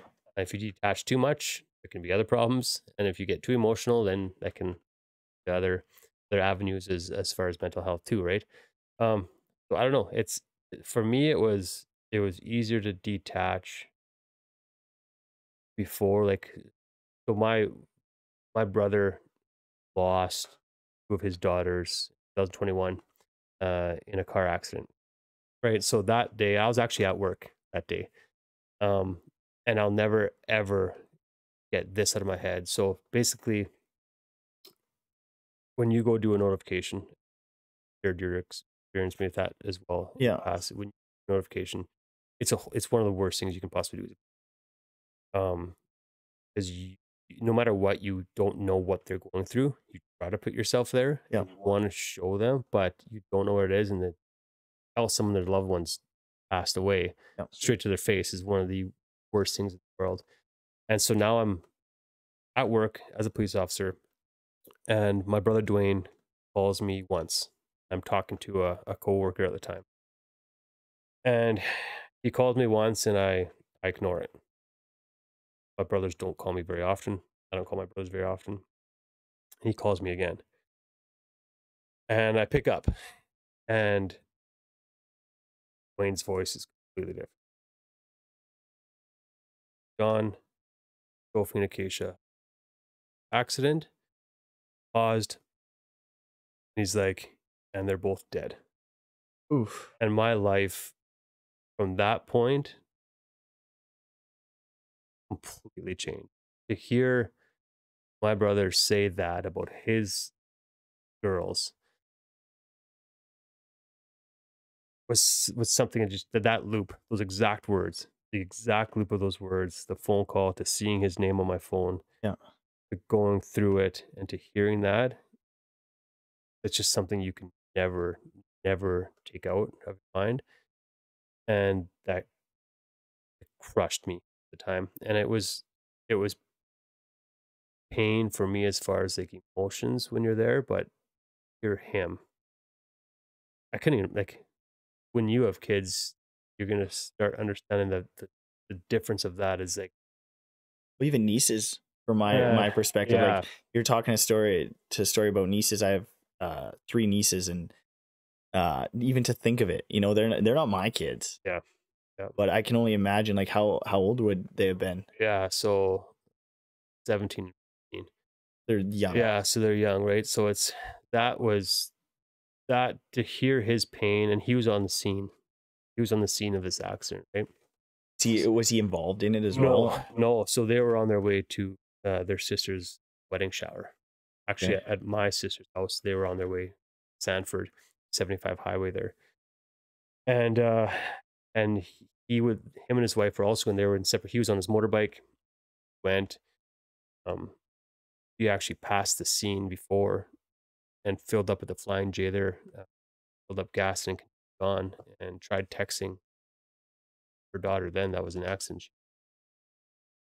So then Dwayne got to the shower and she's got to go back there. I saw this everywhere. So then he goes back and told, yeah. So he's got to get that in there. Yeah. So he's on the scene getting the Yeah, information. yeah. And I think to me, like, How did you handle that? Like getting that it phone call? was horrible. It was absolutely horrible. I felt it was for him. It was for him and his wife and their kids that I felt the pain. I've always going through divorce is especially divorce with kids is a horrible experience. Yeah. It takes you down a completely different avenue. And I've always preached my whole entire life. And that's where it started to be like, put yourself in these situations, put your brain in a spot where you have to do these extremely tough things because over time you build that mental strength to be able to deal with horrible tragedies. Yeah. And I still believe that. I push that. And I've told my family that. I'm like, listen, we have this amazing life. This is where we have to go. This is what we have to practice. This is why I do these things that are challenging. This is why I do the ultra marathon. Yeah. This is why I do that. This is why I put myself in a spot where I'm completely uncomfortable because when news comes like that, I think your brain is developed a little bit differently to deal with things like that. Yeah. And I started doing that just from my work and from my divorce and Mhm. pain from feeling guilt in different kiddos, right? Yeah. Um, so my pain was towards him, family, right? So that was my biggest thing. Um, and then yeah, so I left work, picked up my wife, and we went to this dinner, and then obviously family. But from that point forward, I've had more of an understanding when I do a notification to people Yeah. with work. Not as like I know what they're going through, and I got notified by my brother, not by a police officer. But yeah, so now I have an Which is understanding for actually that. pretty incredible, like for him to even have the, compliment to him for even having the peace of mind, as much of, I'm sure, of peace as he had in that moment to give you a call and be like, this is what's going on, this and this and this. Like that's a dad of kids. Man, That's not a cousin. That's not a third party. It's the dad of the kids, yeah, communicating what he just got communicated to his brother. Like that's insane.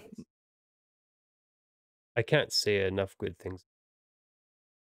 Uh, he's worked in missions, yeah, Rosario Bible Camp. He's been director there, and remember, and he the day after this happened, I think it was a day after he was, and I watched it.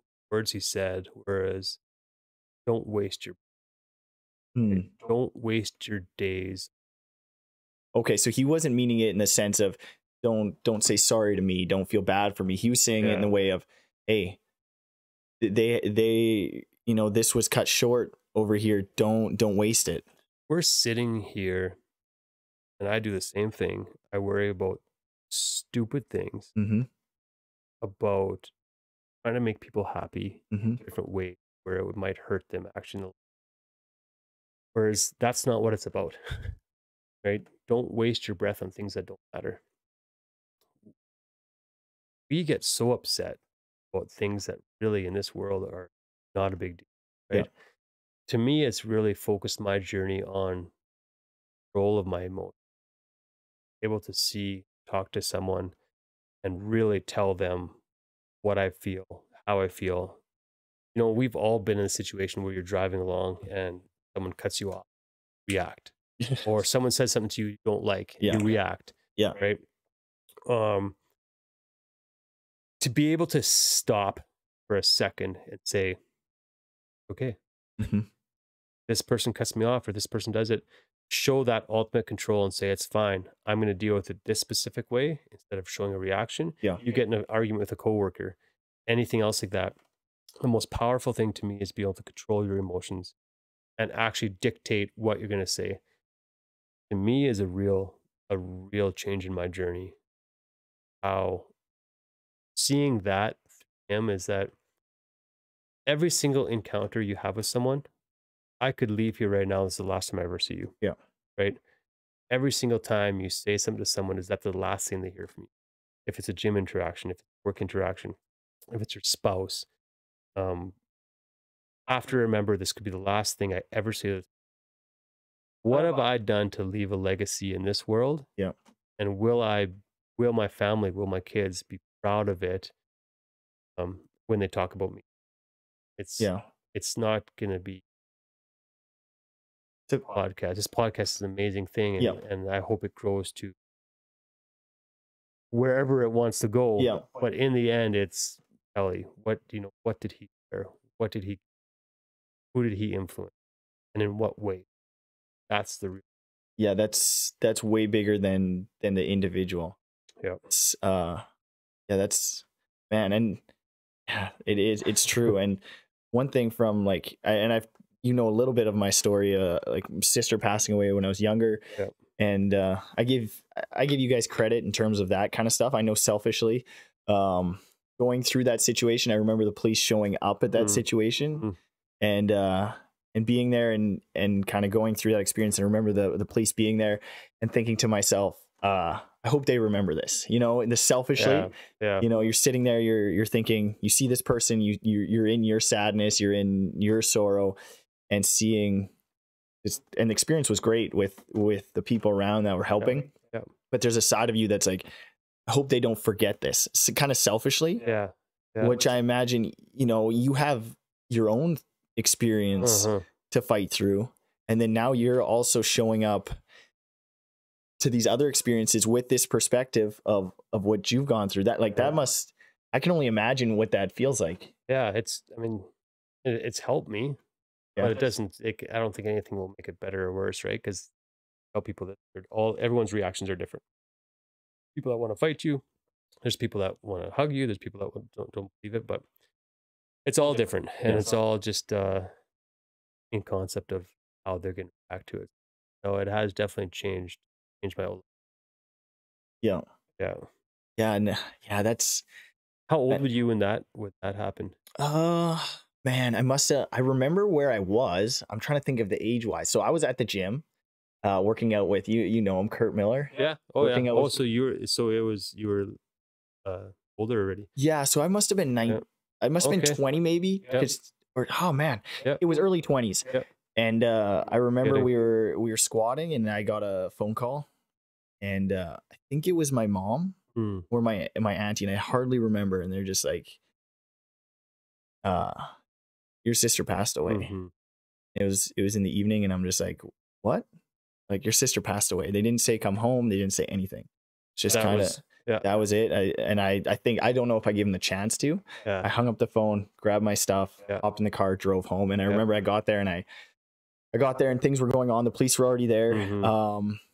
they were doing stuff. I think the paramedics or ambulance was there and stuff going on. And I remember I just walked to the bathroom and I just sat on the floor. It was one of those things. I'm like, I don't even know what to do. And you sit there and you're sitting there, and I remember Kurt texted me. He's like, are we still training legs? Like he had no idea, right? I just left and I think I responded, but whatever the response was, if I did respond, it wouldn't have been something that would have helped him have peace of mind. Oh yeah, for sure. But yeah, I remember that the situations leading up to it. It almost felt like one of those things where you're like, well, I wish it didn't happen this way, but I can see what happened and different things. And you talking about head injuries and stuff like that. A lot of it stemmed from that stuff, which now I hear, even your head injury when you were younger, I hear about that stuff and it scares the crap out of me. Yeah, man. Because that was a lot of what had stemmed, like what had brought that up.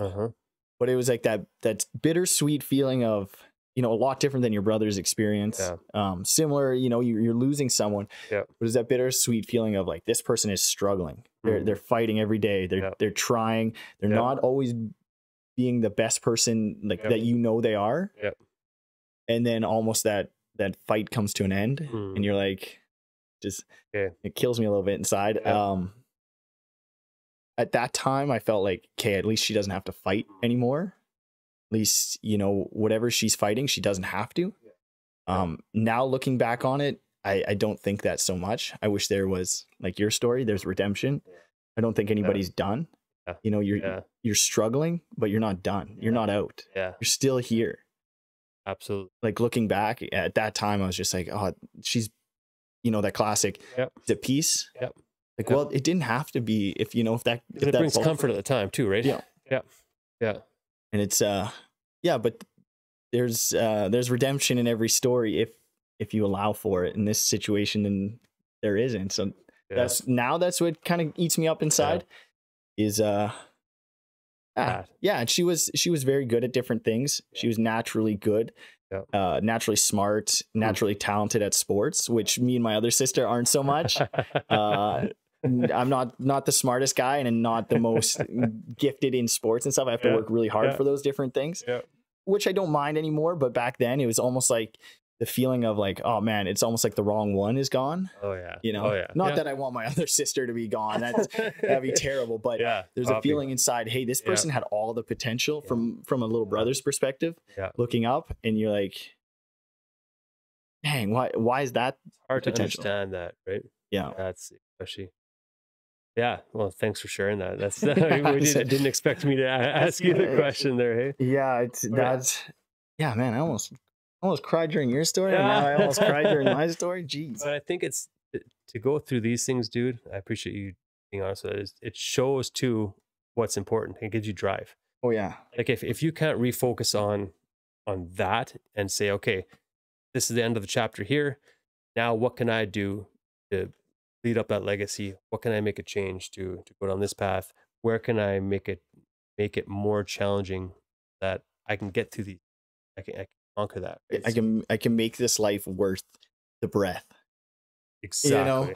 It's I think that was great. Like what your brother said there, what you repeated was, it's like, now it's how much does that little shit that you worry about that doesn't affect anybody, that doesn't make your relationship better with your family, that doesn't, enhance the experiences you have with people in public, like you're saying, how much does that really matter?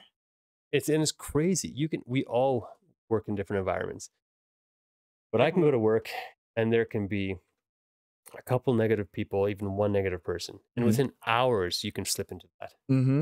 Within minutes you can slip into either talking about someone else or doing this, or it's insane how quickly our minds refocus on something like that. Whereas if you constantly give yourself the ability, train yourself, like we were talking, it's podcasts give motivation, right? The Andy Frisella, the David Goggins, the Jocko Willings, the Cameron Haynes, they give motivation. Motivation helps for a small amount of time. I used to be all like, motivation's great, but I would never have structure. I would never have the structure to move forward. Yeah. I would have to pull up a motivational clip and be like, okay, I'm motivated again. Yeah. And then it would fall. Okay, I'm positive. It would fall. You know, and I could slip into the negative so fast. Whereas I started to realize like motivation can maybe help you to develop those patterns and those systems and those habits, Mm-hmm. to be dedicated into doing something. So if it's like you use motivation to get up and have a cold shower every single morning, that's one step, right? If you use the motivation to now run a mile a day, that's one step. But it's continuing those habits every single day that actually gets you to this place you would. Yeah. People ask me all the time, like, oh, you know what, I want to get in shape. I want to do this. This is my goal. They've never dieted. They've never drank 4 liters of water. Yeah. They've never ran. And it's always like, you know, I'm going to start the carnivore diet and I'm going to lose 40 pounds and I'm going to do this or whatever it is. And we're going to start keto. And they go all in on a whole bunch of different things. Yep. And within 2 weeks, they're done.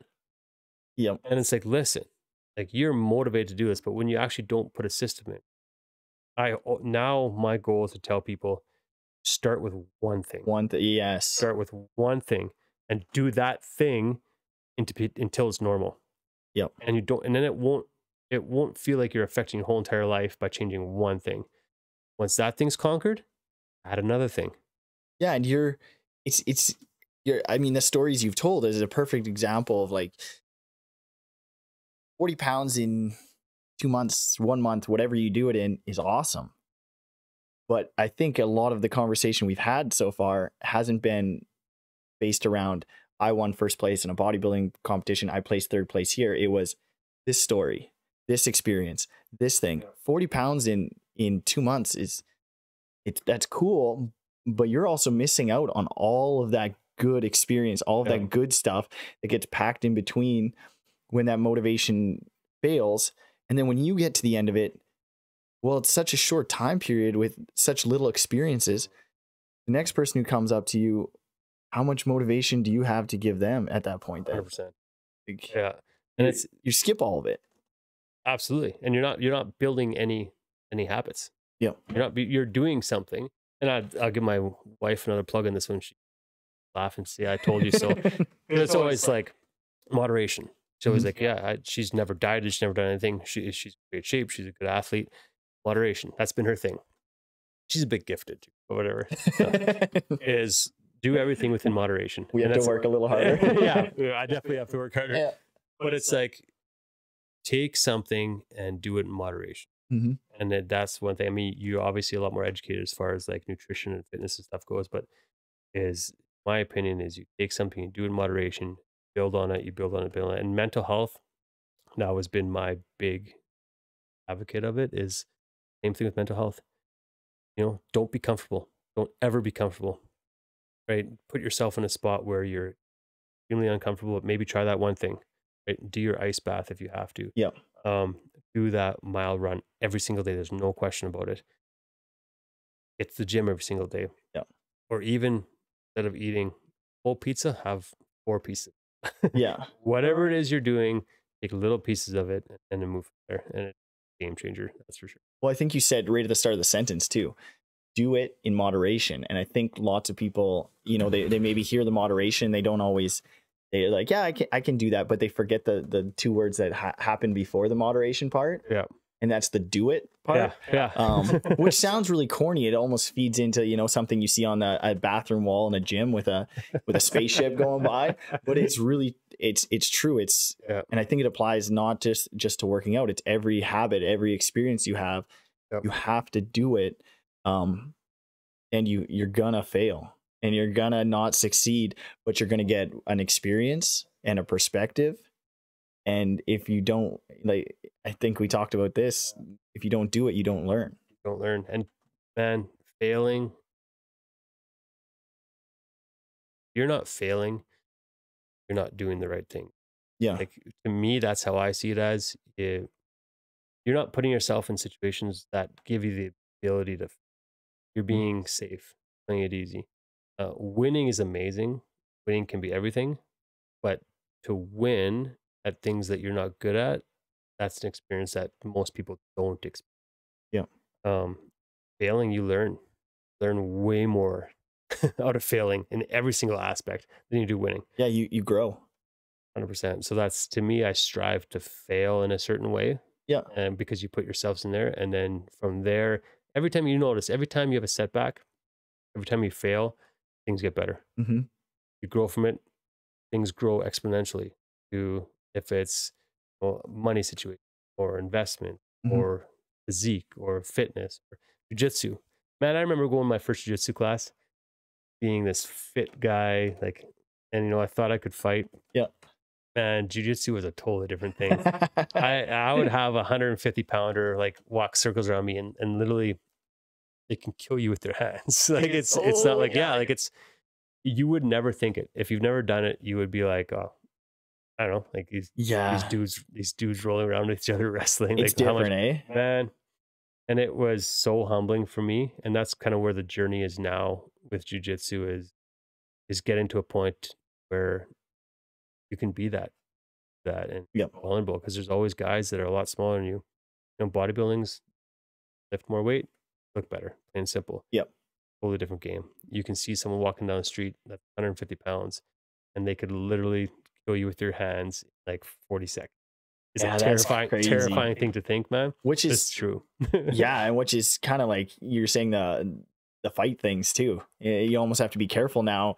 You go into a bar, you drink too much, and from your perspective as a cop, you're like, hey, I'm trying to de-escalate this. Probably more people should think about that too, because you don't know who you're running into. Yeah. That can all of a sudden, Yeah, you have no idea. yeah, Like, some inhibition and some alcohol mixed in. yeah. And it's normally the guys that are quiet, right? The guys that don't, the legit fighters, they don't have to be Yeah. voicey. They don't have to say how tough they are. They'll sit there and be quiet, and someone pick on the wrong person, and that's what it is. And so that's where it shows. That's kind of where my martial arts journey too was important to me. Really taught you respect. Oh yeah, Respect to other people, because you know how dangerous they can be. So that was kind of, I like that.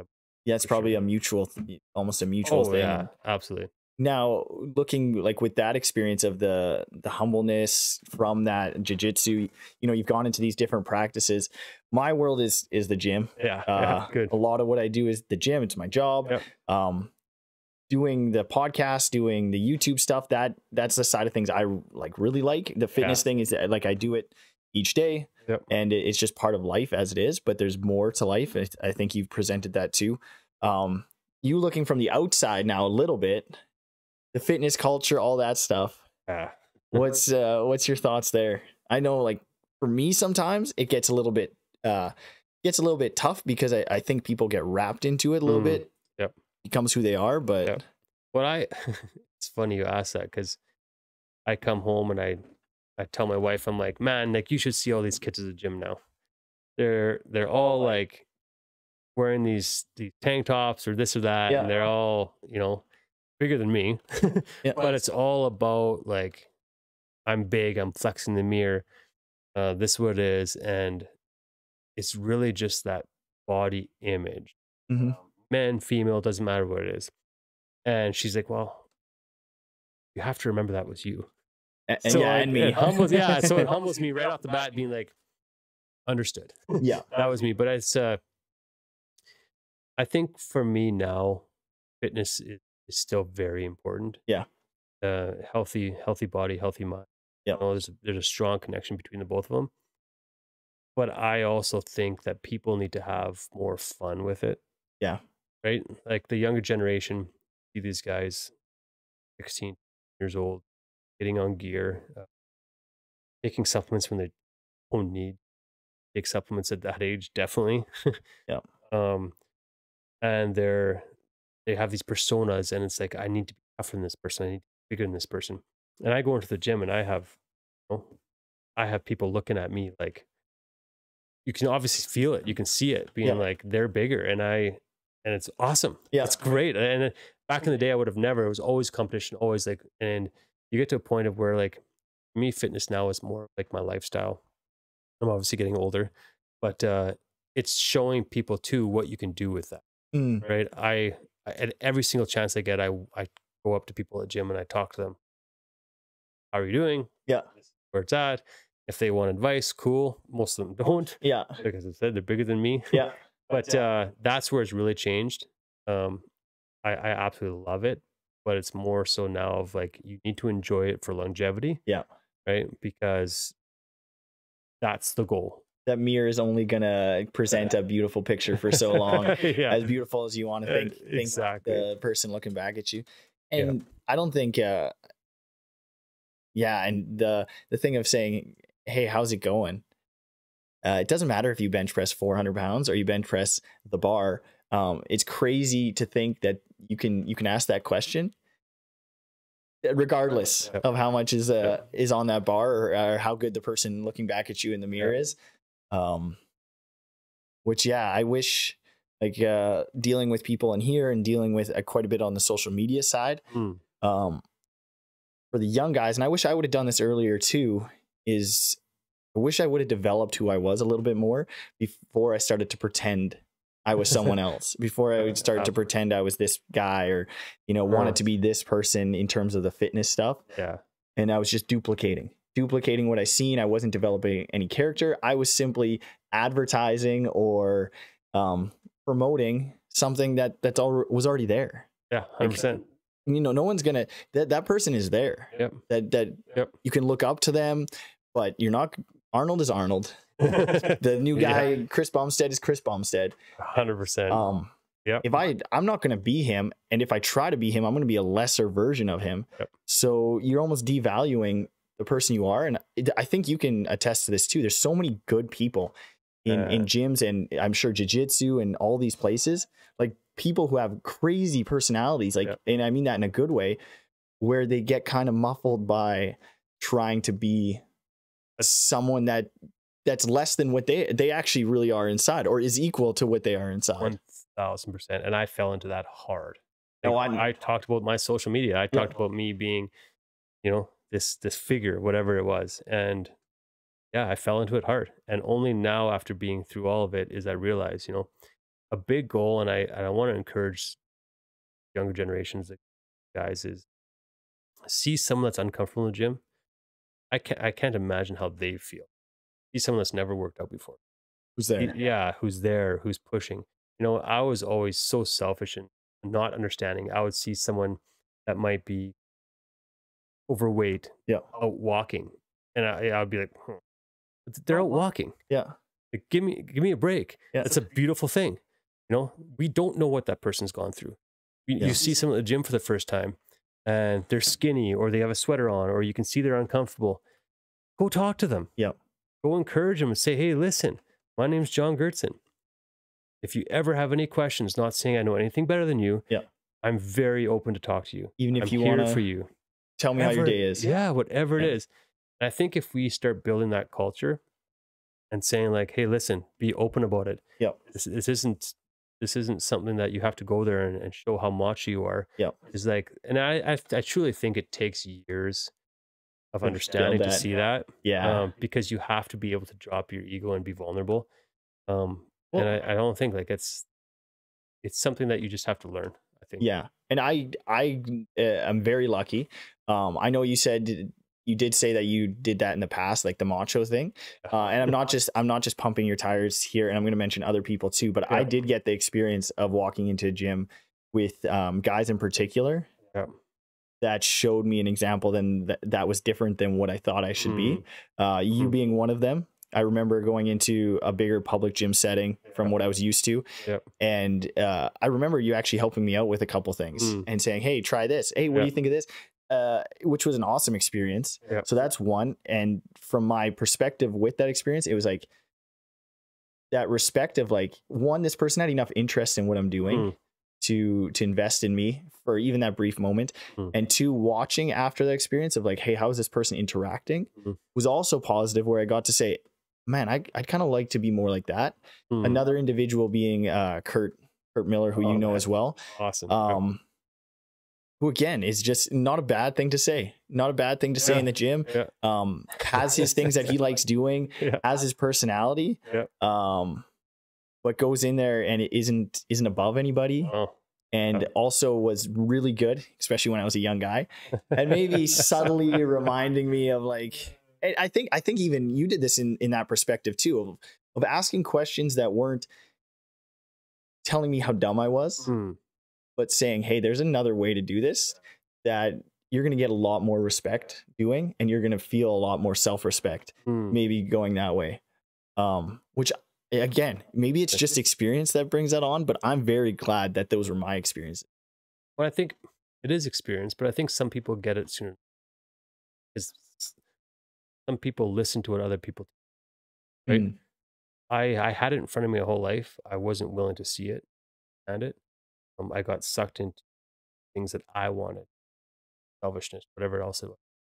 But I have to be able to see that, like you said, you know, you are, when I was your age, you're so much further than I was as far as like understanding all of that stuff. You are, because you're learning. That. You're talking to people, you're learning. Whereas like for me, it was like, yeah, I want to be 4% body fat and 222 pounds. Yeah. And this is my goal. This is what I want, right? Me. Whereas like, yeah, if these younger generations have the ability to learn more, which they do, there's podcasts, there's positive things on Instagram, there's positive things on Twitter. Shockingly. Yeah. I think I have one Twitter follower. I don't open Twitter. Yeah, I don't have Twitter. So I don't know. I'm getting too old for that. But it's, you know, there's a lot of avenues. With everything being so negative, people actually do want to be positive. Yeah. It's just who you follow. Yeah. It's what you put in your head. It's there now. It's there, man. And this world does strive for it. And it's just what you want to see. You want to see all the negative. You want to see all the BS that's happening. You're going to focus on it. But we are pushing and we are striving to have that positive influence. And it's contagious. That's the whole goal, is it's contagious. And share your feelings with other people that are real. Yeah. And you want them to take that away and say, hey, listen, this was a good interaction. And I can learn from it. So I think people are like, I'm going to use two words, starving or dying. Yeah. For that, you know, they're seeking that.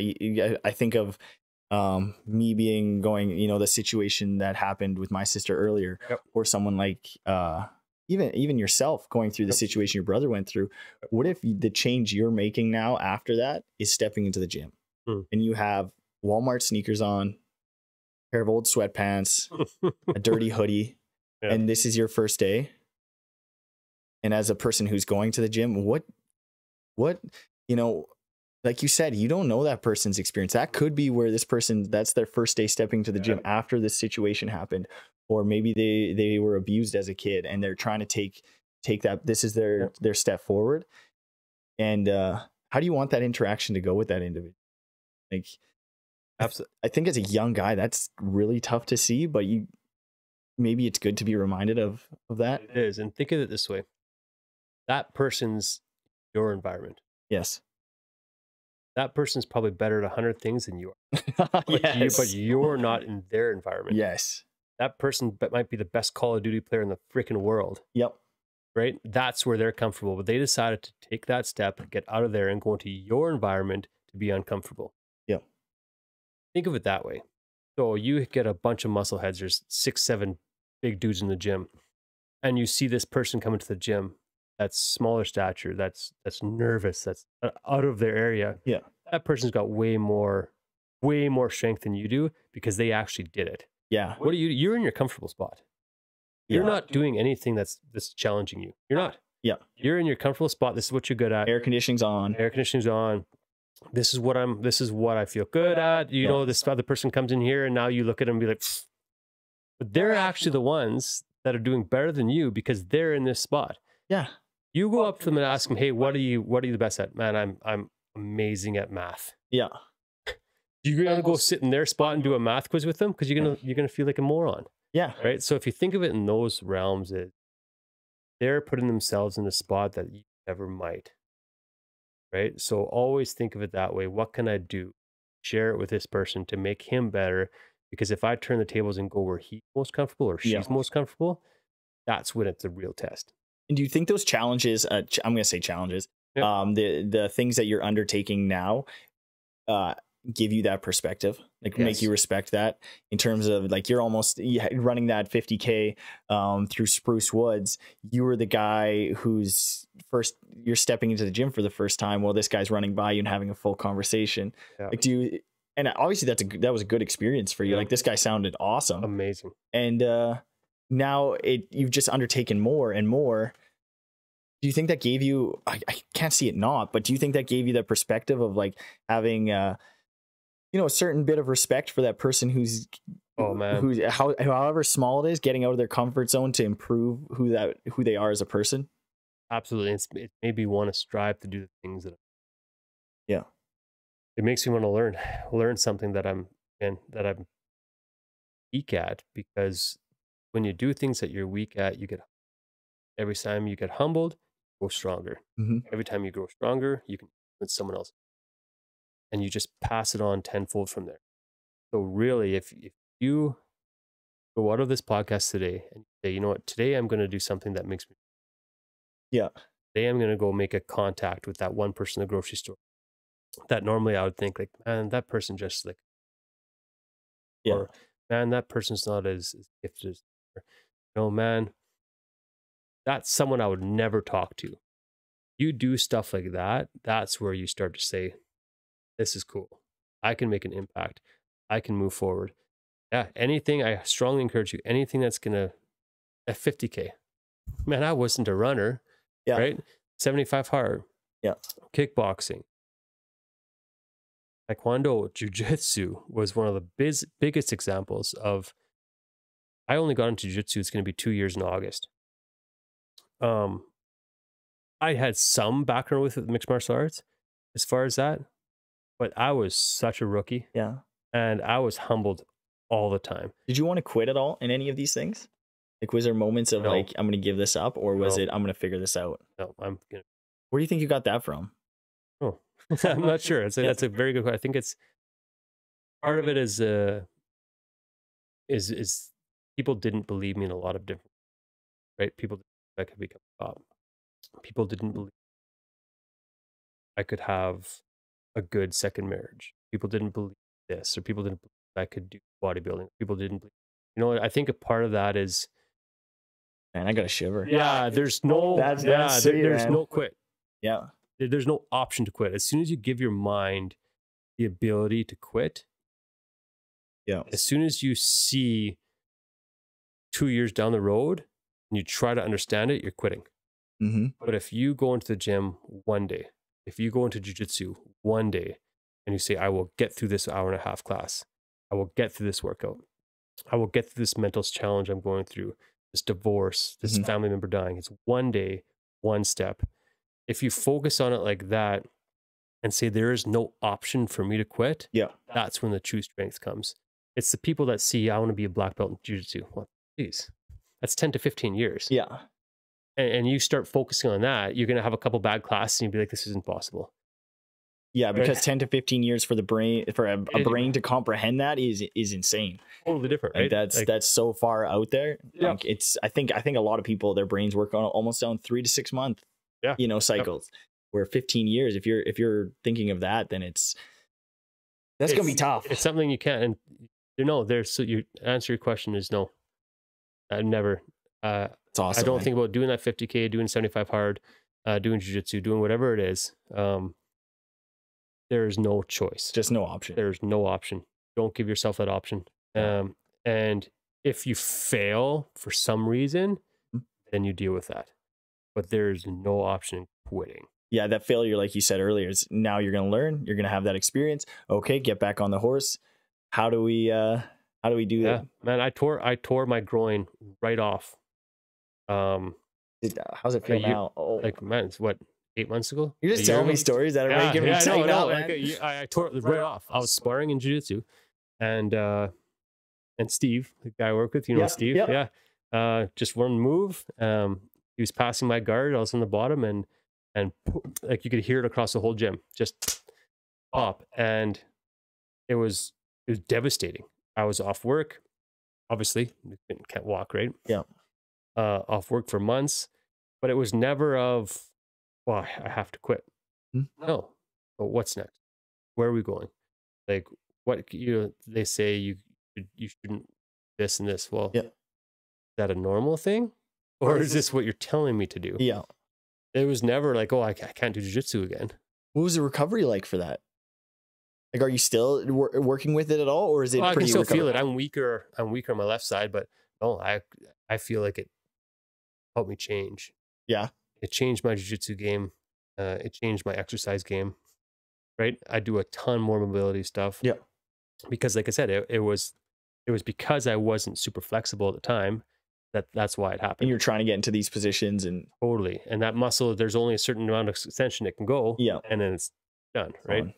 Yeah. No, it was great. It was a blessing. And that would have, I think, a lot of times from my position, having a couple injuries when I was younger, there's certain things that you wanna drop, and there's certain things that sometimes maybe you should for a little bit, but you refuse. You're like, hey, this is not done. Yeah. In some aspect, now my mission has changed. Now maybe it's not be the best person at jiu-jitsu, or move up belts. I think jiu-jitsu has belts, right? Yeah. Move up belts. Now it's, hey, I'm gonna come back, and once I come back, once I get in there day after day, watch me get that belt too. That next belt. Yeah, and watch me succeed. It's not just coming back. Yeah, it's what can you do, man. I still think there was people that quit or stopped going as much because of my injury. Oh, really? Because it's an impact. They see it. They see people getting hurt. Like, well, I can't get hurt doing this. Yeah. So I'm not going to do it. And I've had people, I work with, it's going, jiu-jitsu is bad. You shouldn't do jiu-jitsu. Jiu-jitsu hurts people. There's always injuries. What's living? Yeah, life is full of pain. Full of it. I see people get injured slipping on ice. Yeah. And hurting this, hurting that. And to me, it's just, I have to keep. Yeah, you can't stop. I mean, you got one of these, and for the fear of pain, we're always going to have pain. Yep. There's always pain, whether it's emotional or physical. Yep. The idea of being out of pain is just, I don't think it's realistic. I think it goes right along with the idea of always being happy. You're not you're not always going to be happy, but sometimes you are. Yep. And two, you're not always going to be in pain, but sometimes you are. And I think those go hand in hand. I think some people are always seeking that happiness, forgetting that it's temporary. Yep. And some people are always seeking to avoid that pain, forgetting that it's temporary. Good. Yeah. Makes total sense. That's, and it's, that's, dang, that's growing. Yeah, that's a good one. No, and it's one of those things. It's covered and good to go, and it's good. I'm glad it happened because it taught me a lot of things.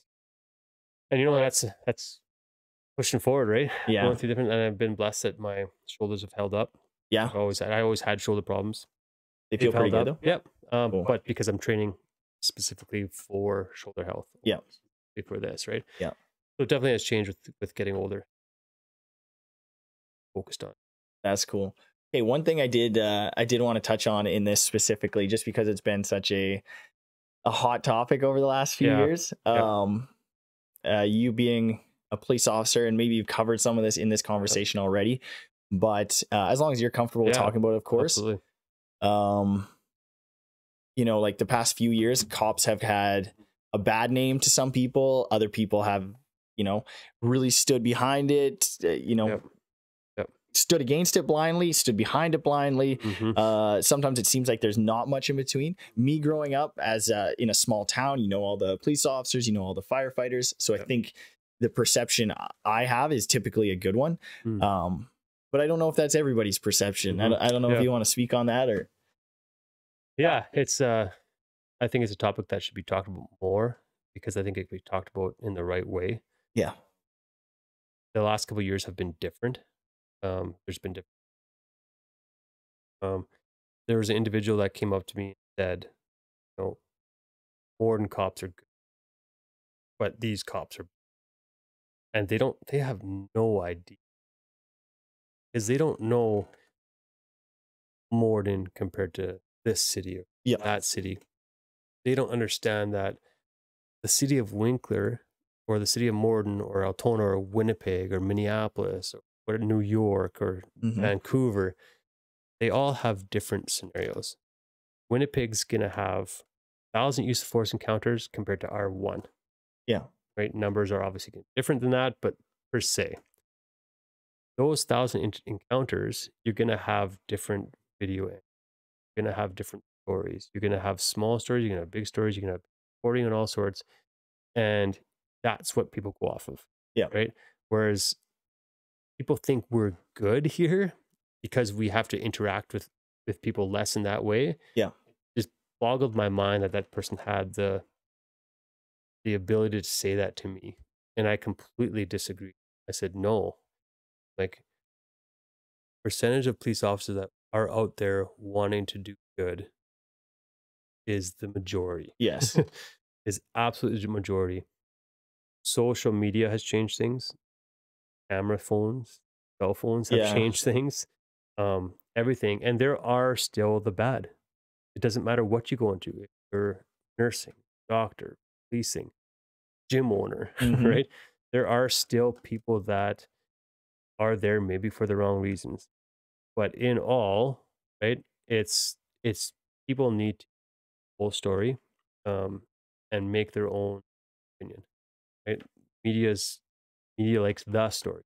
Yeah. Might The not be the one. right, might not be the right one, right? Yeah. But it's the story that gets the most views.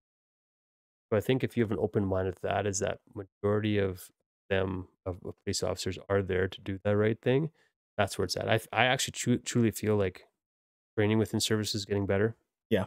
Um, right, adding jiu-jitsu within services across North America has skyrocketed because we see the importance of it, the control without physical force in certain situations. I know our use of force program has become a lot better over the years. Control things better, individuals better. We can de-escalate situations a lot better than we used to be able to. And I personally think around that getting better. Yeah. There has been situations that have happened in the last couple of years forever. Yeah. Forever. Right? It's just, it hasn't been documented.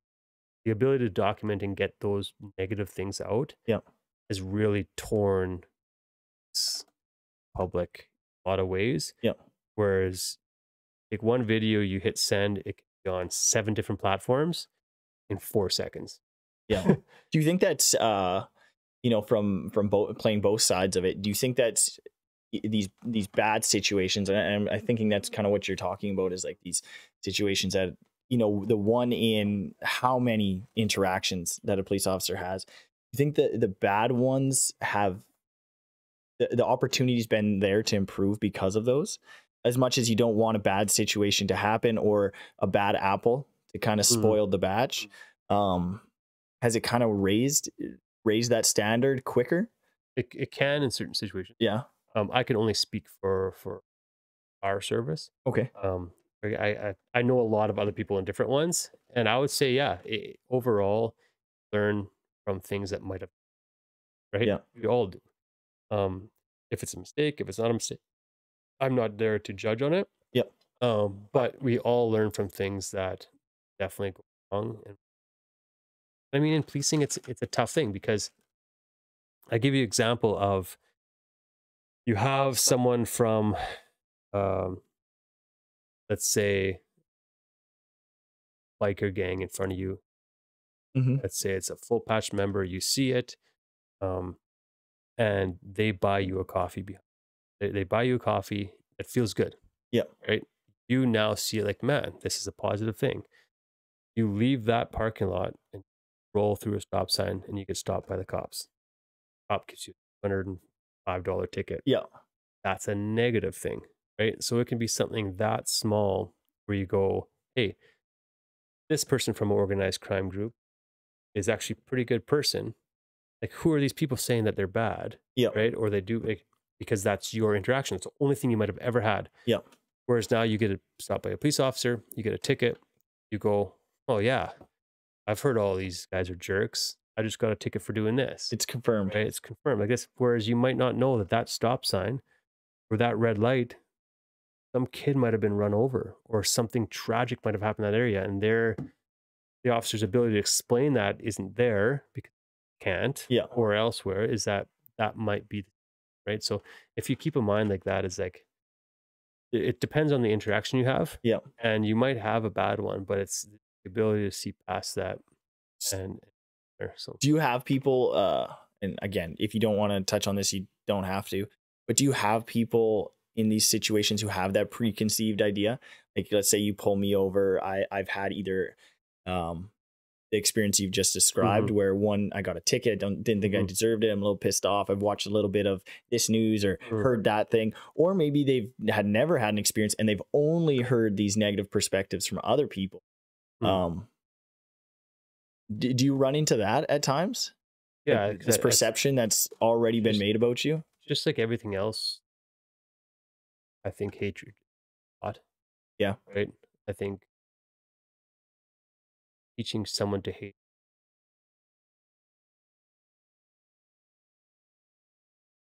a lot of that's taught. Yeah. A majority of it. You'll see certain situations where over time dealing with them, and not saying that some people haven't had a bad experience. I understand that totally, but a lot of it's taught behavior. Yeah. And if my dad taught me that are horrible, that's a huge influence on my life. Right? Yeah. You start believing. Then you might have one influence or one time with it with the uniform. People see that uniform and they see everyone is the same uniform. I've had people hate a uniform. I've never dealt with them before in life. But because you're wearing it, because I'm wearing it, that's normal. Like, yeah, that's part of the job. That's normal to see all around. So I would say in that aspect, yeah, you see a lot of people either be taught it or just knowing this is the normal thing to do. I've seen all of this. These are bad people. I'm dealing with them in a negative light all the time. Normal. That's part of it. And it just becomes one of those things where they're not willing to see. Right? Yeah. They forget that the majority of what you're dealing with too, as I think as a police officer, is it's not fun scenarios. You're not pulling someone over because it's a good time. Yeah. You're not going to this call because they're inviting you to the party they're having. Yeah. Or that might be a party, but you're there for other reasons, yeah, right? Yeah. Yeah. Or it's, that, hopefully not, but it's a tragedy or it's violence, whatever it is. The majority of your scenarios I'm going to guess, aren't likely super fun to go to. Yeah. And I think that perception sometimes, just hearing it, which I'm lucky, maybe it's the people I'm around, but typically those conversations don't happen to the extent that it maybe social media and these places make it seem to you. So I'm lucky for that, but I think sometimes that's forgotten. He's like, hey, I'm not out to get you. I'd rather not be out getting you. I'd rather be, thinking about, hey, when do I get off? How can what's my wife making for supper? What's the guys at the shop doing, kind of thing. 100%. Yeah. And I think it depends on where you want to put yourself. Right?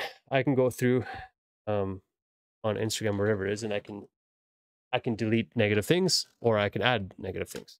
I can add positive things, or I can delete negative or positive things, right? So it depends on what you want to fill your mind with. Same thing with people. If I have someone that I was friends with that pops or has a negative attitude, I'm friends with you. Yeah. Sorry. Doesn't mean I can't respect you in certain ways, but I'm not going to have that in my life. Yeah. So that's, I think, where a good point of that is. You have to be able to determine, who do you want to be with? What do you want to fill your mind with? You've made a decision that you don't want to constantly fill your mind with negative things. You still have a good outlook on these certain people. Because you want that. If you wanted to go the opposite way, you could find a whole bunch of different things on, let's say, police officer, firefighter. You could probably even find negative things on firefighters, which is hard to find. Yeah, right? which is like those are the good guys in every scenario. Those are the heroes. They're saving cats and grandmas. Those are the heroes. Yeah. So do you guys ever get jealous? Oh yeah. Oh no. You ever give them a hard time? I wish I could eat more and sleep more. No. Just you see the firefighter's license plate. You're this guy's getting pulled over.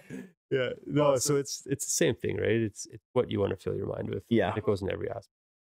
Yeah. Is that and I we've talked outside of this a little bit, but I'm just going to bring it up in here too, because I think your perspective on this was something I think I needed to hear, but from your perspective in a job, the control aspect, from all the things you're doing, kind of mentioned it in terms of not myself not having such a great day and saying, hey, try this. I just want you to talk about that on camera so then people can hear that too, because I mean, it helped me. So yeah. So as far as like changing your outlook on things, or like kind of what do you like when confronted in your situation with, hey, this is not a good situation, or it's a situation that could lead to a video, or you know, in policing, and I mean outside of policing as well. It's all the power of your ability to control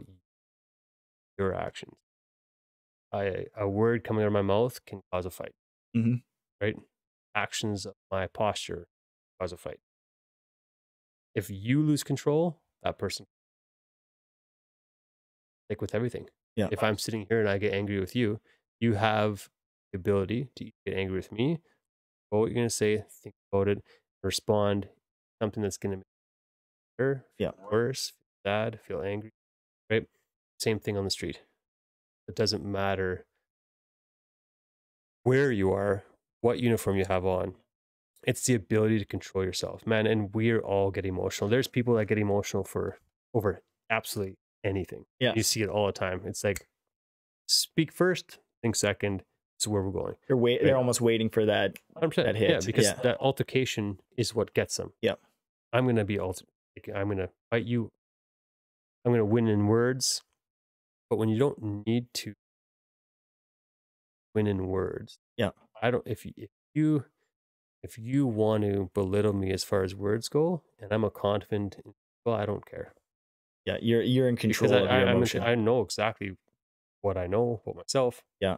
Doesn't matter what you're going to do. But if you don't, and if that person's egging you on and you get to that spot, it's going to lead you to something that you might not want to, right? So to me, that's the ultimate control. I go back to that over and over again, is because I've said things I shouldn't say, because I fall into that realm all the time and I get emotional. Yeah. The ability to control that. And that's where it all starts, as far as use of force, as far as police goes, as far as individuals' lives, as far as relationships. Your wife lashes out on you, or you lash out on your wife. That next response is where the whole thing's going to go. Yeah. Right? What are you going to say next? Yeah. Right? Can you stop and say, I love you, and go from there? Yeah. Can you be on the street as far as a police officer and say, what happened? This is what I'm brain. They just did this to me. What's my next step? Yep. Logical, slow it down. Think about what you're going to do. You can have that control. It goes from every single thing in life. Say, this is what I can do. Yeah. This is how I'm not going to react towards you. Right. Yeah. So that's a big part. And I think that's powerful. And that's, and I think we've talked about it a little bit during this podcast, but I know outside of this podcast, we've definitely talked about it. And I thought, man, I feel like more people need to hear that. I feel like I need to hear that, especially, in certain scenarios when you're trying new things and it feels like it's out of your control. You still have control of you. Yeah. The scenario, maybe not. And I don't know. I felt like, me in particular and other people who were maybe in similar positions, in terms of living in the world. Yeah, absolutely. Kind of needed to hear that perspective. I just think it's got lots of value. I think what you're saying has tons of value. When it goes to everything, it goes to finances. Everything you can think of is your control. Your next move is on you. Yeah. Anything you get emotional about normally comes out in the wrong way. It's a bit of a red flag. It is. Yeah. It is. Anything that you can't control, right? Everything, like struggles with audio from whatever it is, right? You get upset about it. You're going with it, but there is no control there. Yeah. You can't change that. If it's someone close to that passes away, if it's something in the job, think about it as far as this is what's happened.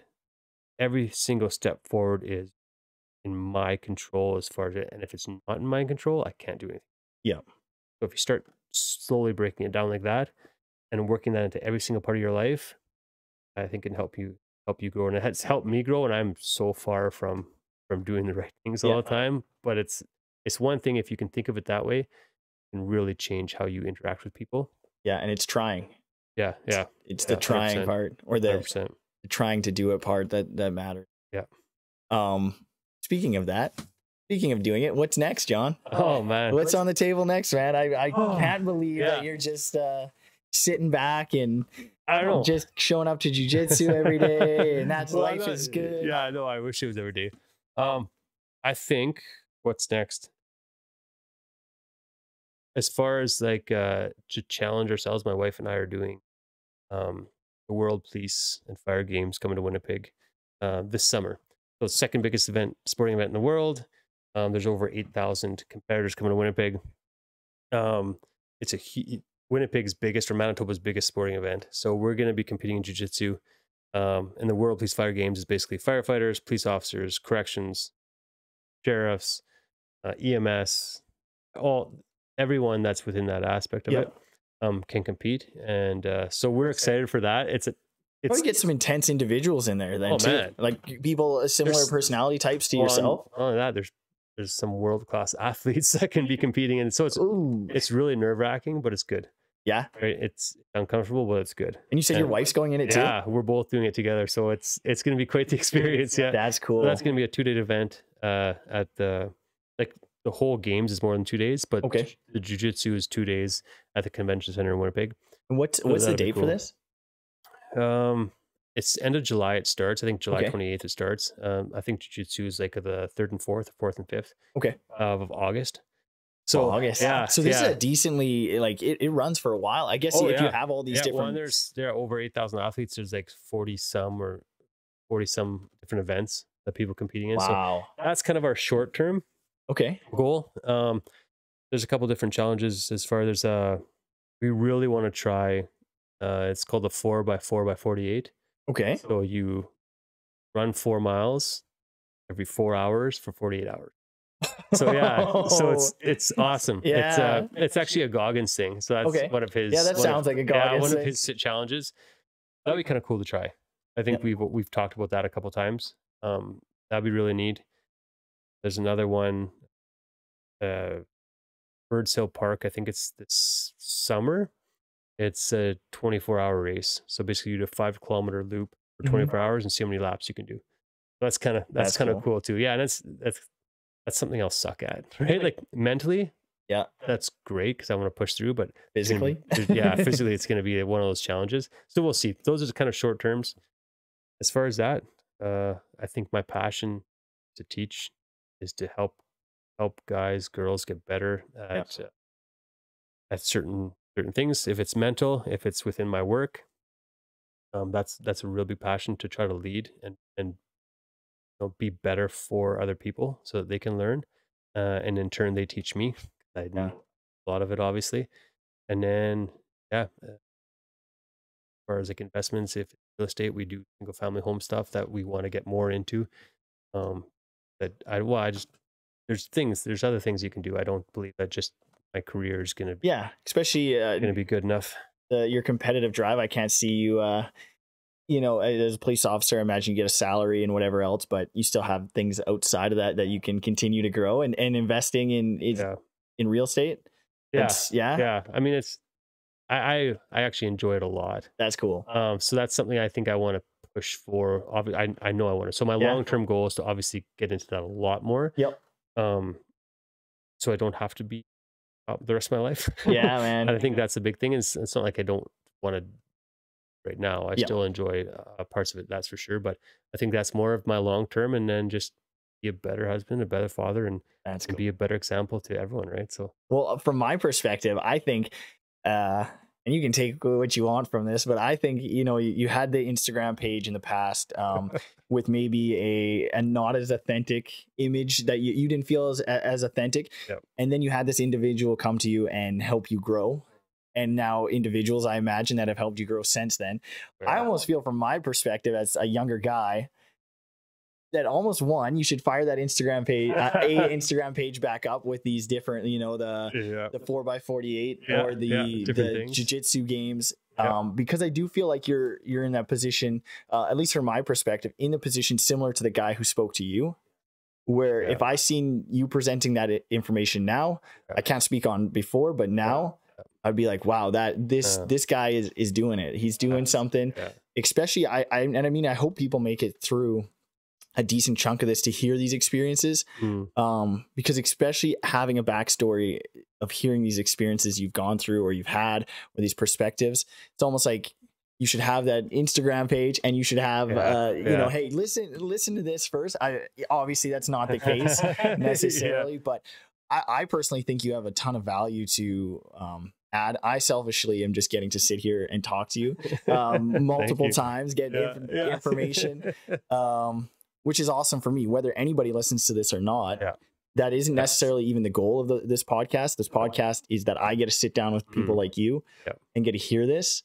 And I get encouraged by it. So I only feel like it's fair that I say what I'm thinking, honestly and authentically. And that is, whatever way you can, I want to say, hey, John, go, you know, go impact people. Cause it's, I have my impact. I have this little thing, but I do not have your experiences. And I hope someday I do have experiences that I can offer in the way that I see that you can. Will. Thanks for saying that, first of all. And I think it's not out of the possibilities of me doing something in that aspect, because it is a passion of mine. But I would definitely do it in a totally different way. It would be truth. I don't think you could do it the other way. Couldn't. Like, there's no way. Well, that's the whole purpose of it, right? It would be a different type of platform, and I to say I wouldn't be thinking about it is a lie. So that's definitely Well, I'm excited. Hey, whether you do it or not, I'm very excited. Thanks. I've got something for you here too. Sweet. Before I forget. So this is a challenge coin. That's from our TAC team. So that's heavy. So that's something for you. So basically, what it brings is you would carry that on your person. So guys, military, police, whatever it is, they have these coins from different places. So that represents our regional TAC team out here. If you're at a bar setting or whatever it is, and let's say I would take my coin and I'll put it on the table.